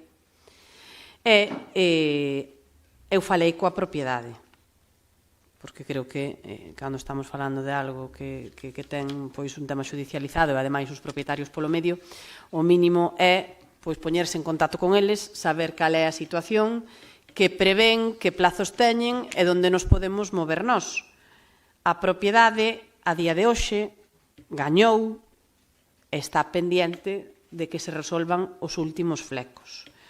Eses últimos trámites xudiciales, cos que eles ademais xa teñen pois preparada unha prebenda, ou polo menos a última vez que falei con eles estaban, non sei se avanzaron algo, non o creo, estaban nese trámite. Había ademais unha promotora que estaba interesada en poder comprarlles a propiedade e facerse cargo pois desa licencia. Recordemos que estamos falando dunha licencia que está en vigor para 12 vivendas que eu estaría encantada de que se fixeran, porque hai que decir que en Ribeira nestes momentos temos a suerte de que se estén reactivando un montón de edificios que estaban abandonados, que estaban sin rematar, etcétera, etcétera. Iso quer decir que, aparte de quitarnos pois uns matalotes e un feísmo de diante, que eu, a verdade, en moitos casos pensei que non íbamos a ver nunca, ademais, pois, haberá maior oferta para o parque inmobiliario, que tamén pois estamos nun momento no que se precisa pois de ter moita máis oferta, xa que sabemos que a demanda é altísima, e, polo tanto, o gallá que estes trámites cos que anda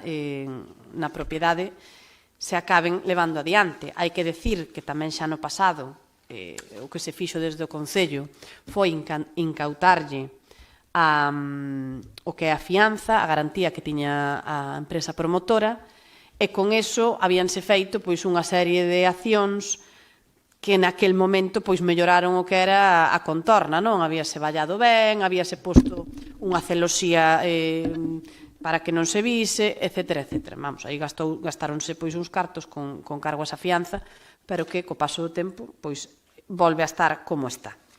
Entón, a partir de aí, eu xa lle digo, a propiedade ten toda a intención e o interese en arreglar iso canto antes, porque, lóxicamente, eles tamén están desexando quitarse un problema de enriba, e para nós sería unha maravilla.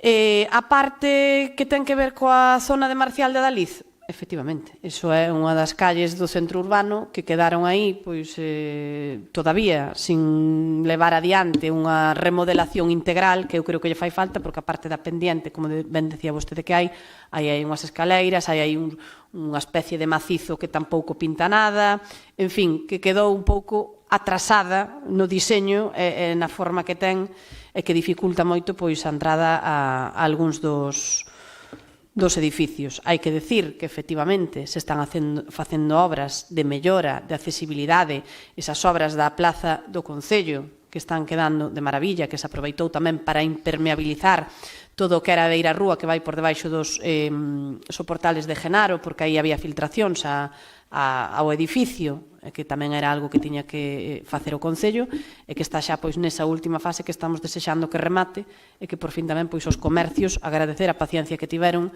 neste mes e pico de obras na rúa. Hai que recordar que esas obras estaban incluídas no plan de fortalecemento de comercio, que o anterior goberno perdeu os fondos, 100.000 euros para pavimentar toda aquela zona, e que o Concello, efectivamente, pois tuvo que poñer fondos propios a disposición para poder acometer pois esa zona que colle que non estaba incluída ou que vai polo lado do Golfos e que tamén se inclueu a última hora para non deixar ese tramiño de calle sin facer.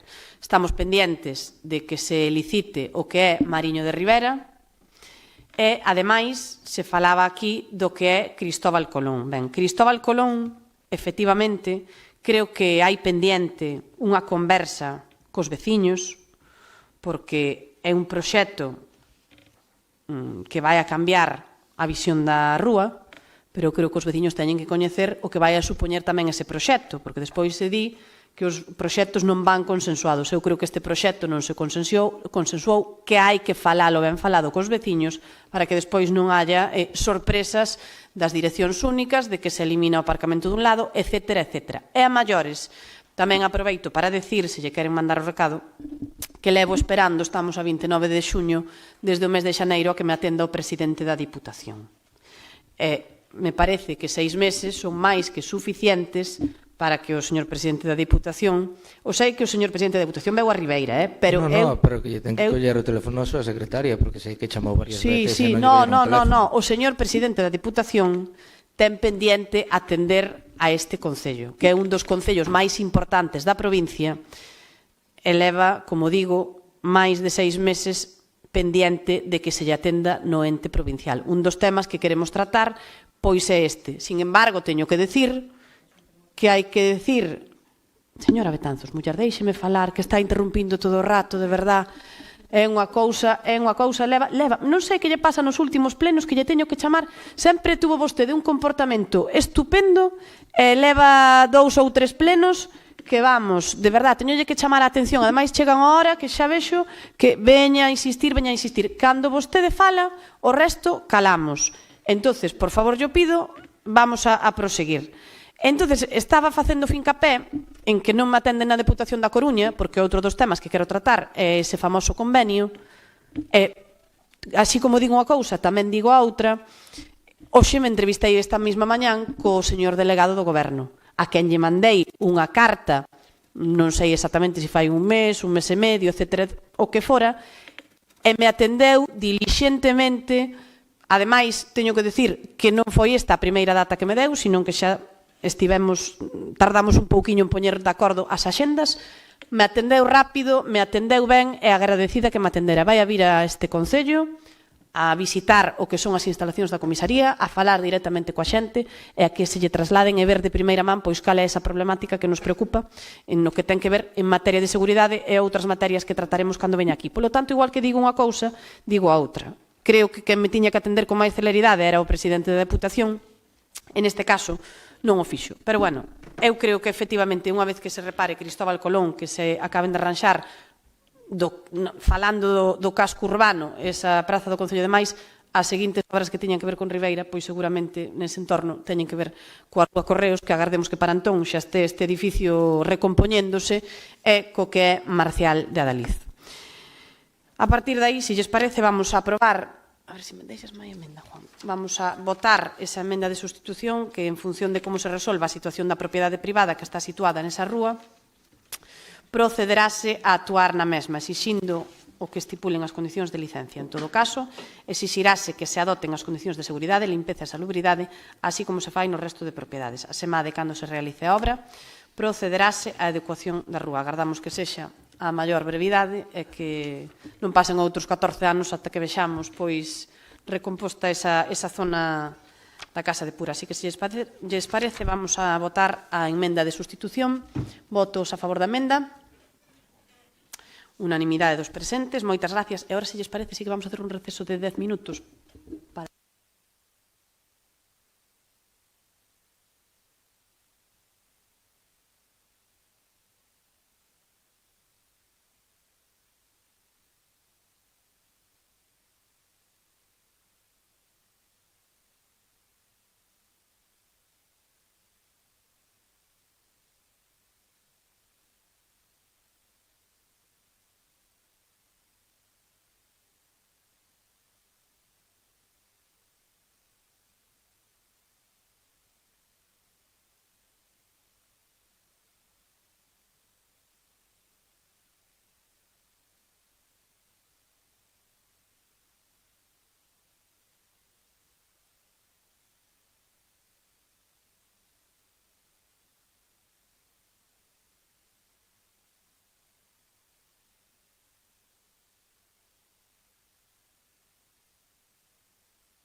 Tomamos este pleno co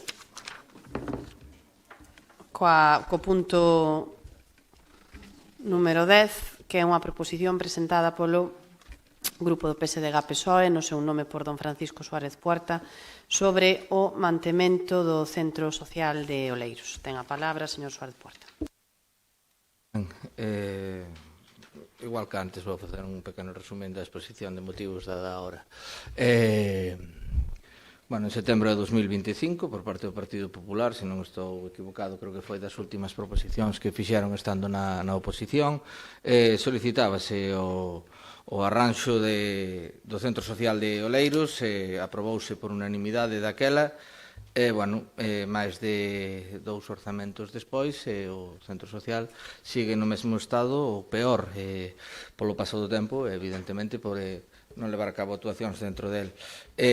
Dentro de o que son as asignacións deste ano, dificultan o que é facer unha restauración completa do edificio, xa que, hai aprobados neste orzamento polo Goberno local 12.000 euros para equipamento de cultura, 40.000 euros para estudio de traballos técnicos, 30.000 euros para conservación de edificios culturais. Con eso entendo que non se pode levar a cabo este arranxo deste edificio, que conta con unha parte na que é unha sala de, unha especie de sala de cultura, e ao lado hai unha serie de despachos, unha especie de bar que nunca se puxo en funcionamento, que sempre tentei poñelo de alguna forma que se licitara e intentar que esos despachos tuveran uso e vida. Debo recoñecer que sin éxito pola miña parte. Polo tanto, o edificio sigue pouco a pouco desgastándose, tendo cada vez desperfectos de maior calado.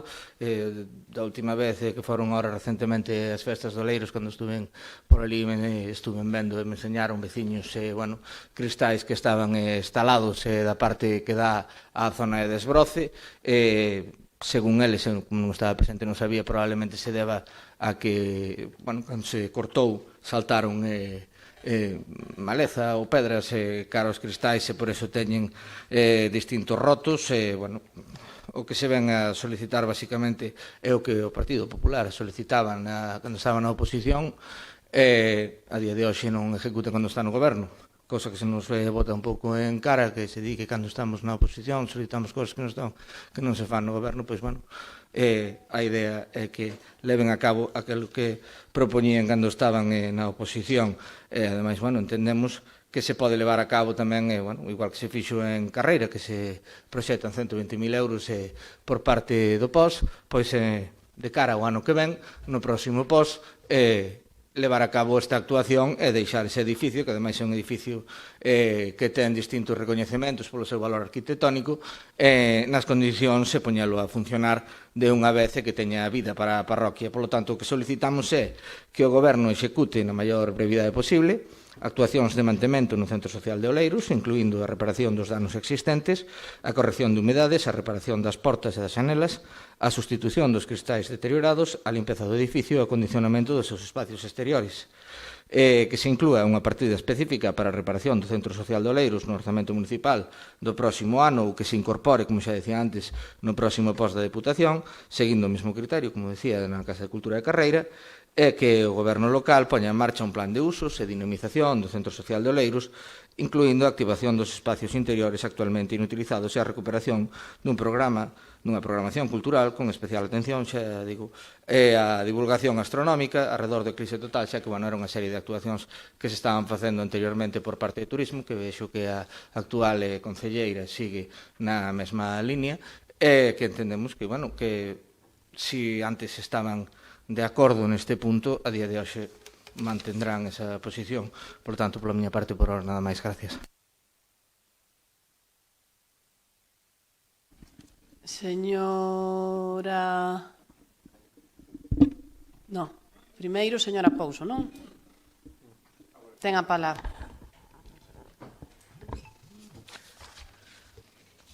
Gracias, señora alcaldesa. Sí que sintetizou usted, señor Suárez Puerta, de 6 páginas. Sintetizou ao máximo do máximo. Foi usted digamos que ao meollo da cuestión se deixou de tanta literatura como escribeu aquí en toda esta proposición que temos diante. Ben, coincidimos con vostede, eu pola miña parte congratúlome de que vostede se preocupe do estado do centro social da parroquia de Oleiros, parroquia a que pertenezco, na que me criei, na que nacín e na que levo o meu proxecto de vida adiante. E como comprenderá vostede, pois evidentemente son interesada en que as cousas se fagan e se teñan no mellor estado posible. Fala vostede, a parte da cuestión económica de dotar unha partida de cartos, ben sexa no orzamento do vindeiro ano, ben sexa nun plan de obras e servicios, de dotar aí. Bueno, sabe vostede que levamos efectuando actuacións de melloras en outros locales sociales, como por poñerlle un exemplo, foi o de Carreiras, son partidas importantes que hai que destinar, e o Centro Social de Oleiros, pois evidentemente tamén necesita, ten un problema o que é na parte da cuberta, que esa placa está cedida e, como sabe vostede, pois esa persiana, digamos, esa cortina interior que ten medianeira que permite a utilización dentro do mesmo salón de crear dous espacios diferenciados, eso está inutilizado pola cesión desa cuberta e sabe vostede que aí acumula unha gran cantidade de agua que é o que lle está ocasionando tamén a súa vez problemas de humidade.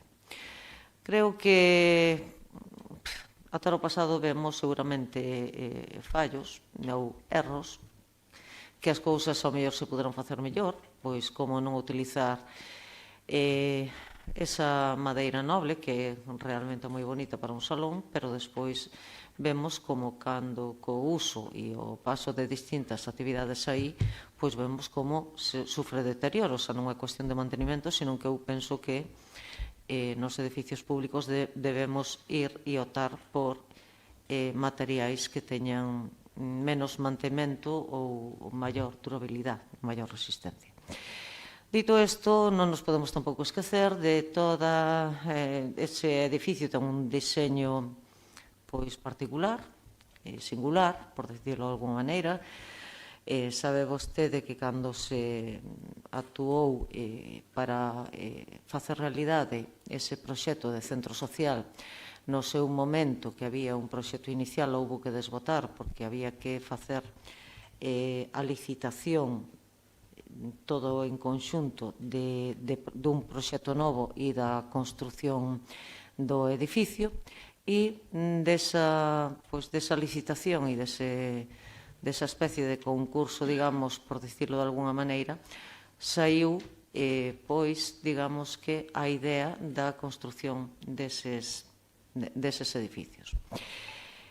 Non cabe dúda de que a situación é manifestamente mellorable, de que necesitamos unha partida de cartos importante para a súa conservación, pero eu tampouco quero deixar pasar por alto de que o estado do centro social non estaría tan deteriorado se o coidado e o civismo de usuarios ou persoas que están por ali, pola zona, tuveran unha actuación, digamos, máis cívica e máis correcta, e isto non o vemos solamente no Centro Social de Oleiros, isto, por desgracia, vémolo a miúdo en outros edificios municipais, en mobiliario urbano e en outras infraestructuras. Tiñamos en este pleno outra iniciativa onde falábamos deses baños, de instalar eses baños, e todos sabemos ou somos perfectamente coñecedores do estado dos ataques vandálicos que sufren esas instalacións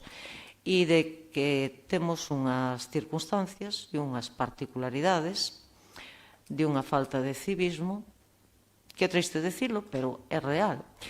E non hai máis que ver como en este momento están as instalacións dos baños do apeadeiro desa estación de autobuses, como teñen que estar cerrados polas ocupacións que se fan aí, polos actos vandálicos e por esas actuacións indeseables que ver como deixan ás veces as instalacións de verdad que é para botar as mans á cabeza. Pero, bueno, de certo modo, eu tamén lle vou dicir que non me extraña o que pasa na calle, porque ás veces un se sorprende incluso vendo o que pasa incluso en entornos de centros educativos. E cando estamos educando e no entorno dos centros vemos o que vemos, non nos extrañe despois que na rúa, en instalacións municipais e en outras actuacións vexamos o que vexamos e nos encontremos co que nos encontramos.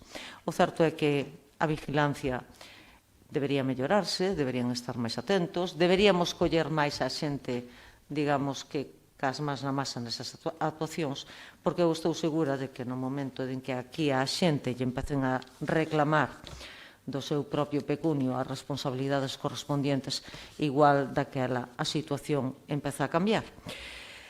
Dito isto, e centrándonos na moción que presenta vostede fala que aparte desas necesidades económicas para facer realidade esa mellora deste centro social, fala tamén dunha serie de cuestións relacionadas co contido, cas actividades deste edificio.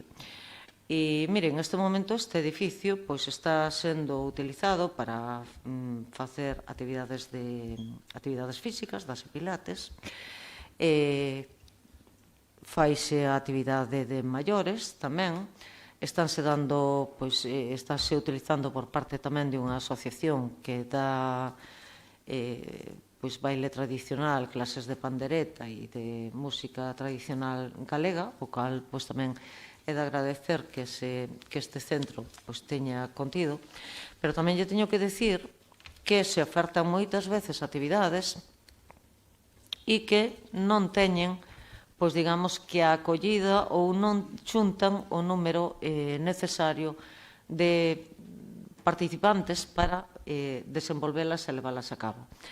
A parte destes talleres que lle acabo de dicir, destas actividades, este centro tamén se está utilizando, como vostede ben sabe, na etapa do Nadal, fanse actividades ali, realízase, cando é a celebración do Magosto, sabe vostede que no verán, cando salimos con esa programación de cine na rúa, tamén sole facerse ali no entorno deste centro social, teñese levado ali contacontos, teñese levado algunha actividade tamén de historia local, ali na que participou en este caso o noso archiveiro municipal, José Antonio Otero. E excuso dicirlle, porque vostede tamén é perfectamente coñecedor, que tamén é un local do que fan uso as comisións de festas. Vaya rematando, señora Pouso, por favor. Sí, remato. Cando teñen esas celebracións ou esas festas parroquiales. Úsase tamén para reunións parroquiais, en distintas ocasións se solicita ese local e tamén é necesario que a parroquia teña un sitio onde facer esas reunións. Eso tamén se solicitou pola Asociación de Amas de Casa e, en fin, o que hai é que acertar cas actividades. E non podemos olvidar unha cousa, é dicir, os que vivimos en Oleiros vivimos afastados do centro, digamos, de Ribeira. E os que vivimos en Oleiros é unha parroquia que está moi desperdigada, tanto é así que entre uns núcleos e outros temos, tranquilamente, desde Valteiro hasta Salmón, ten 3 kilómetros. Entonces, unha vez que de Valteiro hai que coller o coche ou de Salmón hai que coller o coche e ir ao centro, moitas veces a xente apetecelle desplazarse a outros sitios que estén máis concurridos ou que haxa máis ofertas. Vostede fala aquí dunha actividade de astronomía, dende logo eu creo que a programación que faga o goberno de todo tipo de actividades culturales e de ocio, debe de ir enfocada, digamos que a facer ofertas no número máis posible de parroquias, é dicir, que as parroquias teñan vida e dinamizar esa actividade dentro das parroquias. Presentámoslle unha emenda referente á súa iniciativa no que se reitera o compromiso e o interés que ten o Goberno para reparar ese centro social de Oleiros e que se farán as xestións oportunas para conquerir ter a financiación necesaria unha vez que teñamos a valoración de todas as necesidades que ten este centro para susanar. Encargarémonos de buscar esa financiación para facer posible o arranxo das mesmas. Mas nada, moitas gracias. Gracias, señora Pouso. Señora Rivadulla, ten a palabra. Gracias, señora alcaldesa. Boa noite a todos e a todas. Ben, recordemos que en setembro de 2025 o Pleno do Concello de Ribeira aprobou por unanimidade unha moción do Partido Popular onde surxía unha intervención urxente no centro social para reparar os danos estruturais máis críticos que o edificio tiña, debido á falta de mantenimento. Aínda que se recoñecía que esa falta de mantenimento era dende facía moito máis tempo do que levábamos nós no Goberno. Decía naquela moción, a señora Pouso, repasei o vídeo, que os materiais utilizados non eran os adecuados para a zona, que o edificio necesitaba un mantenimento anual e que a conservación das madeiras e ferros non estaban ben feitos. Desde logo, é algo co que estou completamente de acordo, pero tamén engadía que se intentaría atender, en canto houbera partidas económicas, aos mantenimentos dos edificios culturais, especialmente o Centro de Oleiros, que é un centro que foi nominado aos premios FAD.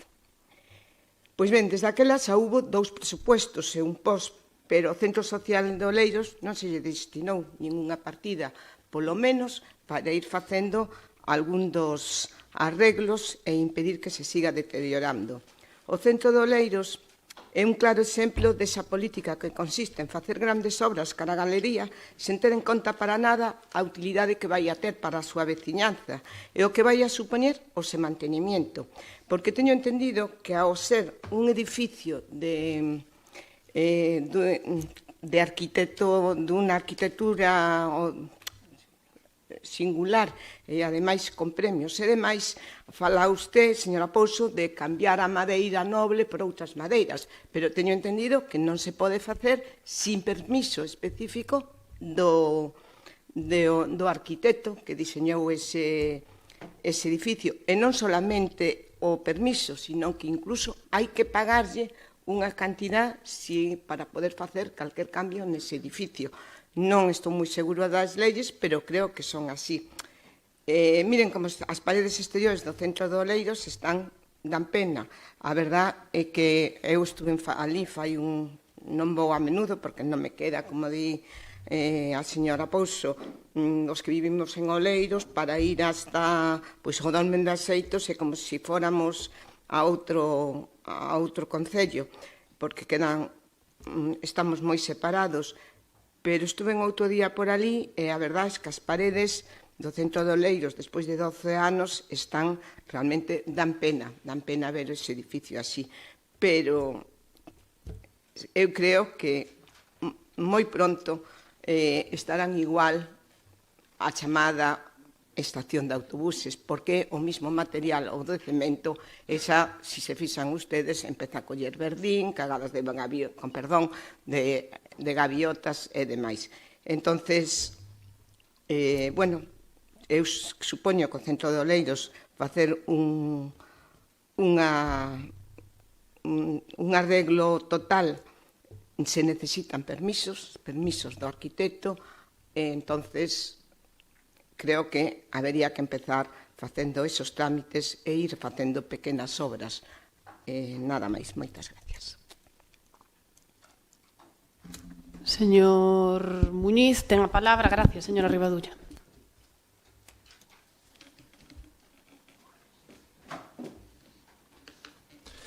Bueno, boas noites a todos. Nada, comparto con vostedes a opinión toda do estado do Centro Social de Oleiros. nada, dicirlle que moitas das cousas, dos danos que ten son pola estrutura que é do propio do edificio, e outros moitos son de actos vandálicos ou de falta de mantemento, como podemos ver. Sabemos de sobra que necesita máis que un repaso, unha reforma integral, a cal suporá unha dotación económica considerable. Hai que valorar diferentes presupostos, non sabía o que ou hai que asesorarse o que dixo ahora a señora Rivadulla, tenemos que asesorar se se quere cambiar algún tipo de material, como ben dicía antes a nosa compañeira Herminia, asesorarse antes, mirar valorar se se mete nos diñeiros da obra, se hai que meterlo nun pos ou se hai que tirar dun remanente ou do que sea, porque repito que vai ser unha obra custosa. Dicirlle ao señor Suárez Puerta que do pos do ano pasado decidiuse meterse non nada no centro social porque tiñamos camiños de utilidade para varios viales, varias casas que considerábamos que eran máis oportunos ou con máis necesidade. Actividades que se fan ali, nombramos, como ben nombrou antes Herminia, hai clases de pilates, hai baile tradicional de pandeiretas, hai talleres de memoria, hai diferentes reunións veciñais, reunións de comisións de festas, entre outras cousas. Tendemos llamar desde o goberno a calquera tanto membro do goberno como veciño a que aporte ideas para enchelo de contido. Non moito máis, que os veciños e veciñas do Oleiros transmitirlle que poden estar tranquilos, que o centro social non se deixará ir en abandono, que se lle botará man, como antes ben falaban, de o que hai que concienciarse e non dibujar nas paredes, hai que concienciar aos nosos novos para que non fagan esas tipo de trastadas, sean da nosa parroquia ou sean de parroquias limítrofes. Nada máis nada, moitas gracias. Gracias, señor Muñiz. Para rematar, señor Suárez Puerta. Moitas gracias, señor alcaldesa. Bueno, creo que coincidimos todos, entonces, no fondo da proposición, pero hai unha emenda. Xa digo, como antes, as emendas se fan para que se aproben as emendas, non polo que pon a emenda, porque basicamente o que é na proposición. Ben, respecto ao que dixo a señora Pouso, sí, hai problemas de diseño, se di, pero bueno, non foi durante a etapa na que estuvo o tripartito, por lo tanto o PBI non ten culpa dese diseño, nin tampouco o Partido Socialista, nin o Bloque Nacionalista Galego, senón que foi naquel momento levaba o goberno, que non levou durante todos esos anos, foi o Partido Popular. Se elexiron, se fixo un mal diseño, bueno, decir mal diseño me parece igual un pouco arriesgado, porque valorar unha obra de arquitectura non me veo capacitado para elo. A elección de materiales si para o uso que debe ter, si é máis ben, como se está dicindo, unha parte do uso que se está tendo en multiusos, por entendernos entre todos un pouco de batalla, pois igual eso, non empregar madeiras nobles, pois podería ser o adecuado. Sorpréndeme un pouco por parte do goberno que se fala de falta de civismo, e a falta de civismo é o que frena as decisións, é dicir, non se asfalta porque se acelera, non se poñen baños porque se ensucian, e non se arranxa o edificio porque se usa. Que ademais, se decían antes unha serie de actividades que se levaban a cabo dentro do edificio, son coñecedor, como ben decía a señora Pouso, pero moitas, por non decir a totalidade, exceptuando eso, momentos como Nadal ou algúns outros momentos puntuales, non son iniciativas por parte do goberno, ou sea, por parte do Concello, non é unha parte este planteada, pois funciona así. Todos os venres no centro hai esta actividade por parte do goberno ou calquera tipo de cousa polo estilo, por tanto, sí, se pode mellorar. Das comisións de festas, si, o utilizan como almacén, outro día se queixaban porque, bueno, a pechadura non está todo correcta, entonces se arriesgaban o material que tiñan ali para celebrar a festa en que, bueno, calquera podera entrar e lles levar as cousas, polo tanto, bueno, xa se falara en anteriores plenos de que moita xente tiña chaves e imagino que, como decía por aquel entonces o señor Muñiz, se cambiaría a pechadura, ou se non se fixo, bueno, o tiñan en mente, pero tampouco o fixeron. Respecto ao que falaba a señora Rivadulla, si, os edificios teñen certos dereitos de autor cando se fan modificacións sobre o que é o diseño arquitectónico, leválo a cabo sobre os materiales igual é un pouco arriesgado, pero non estou... Habría que saber, dado a que este edificio fixo un arquitecto que ten bastante renome, entonces quizáis elixiu determinados materiais concretos, eso pode dificultar. Unha cousa parecida pasou, por poñer un exemplo, na cidade de Santiago, que unha serie de mármoles supercaros, despois o autor decidiu cobrarlle pola modificación á Xunta, xa que el no seu diseño tiña esa serie de materiales escollidos. Despois o resto nada máis, porque, bueno, parece que todos estamos de acordo e que hai intención de levar a cabo esa reparación canto antes mellor e, polo tanto, nada máis que dir. Moitas gracias. Gracias, señor Suárez Puerta. Nada, pois para rematar, creo que está clara cal é a intención de todos os presentes, cal é a intención deste goberno, que, miren se está clara, que a partida de mantemento para edificios dependentes de cultura pasa de 3.000 a 30.000.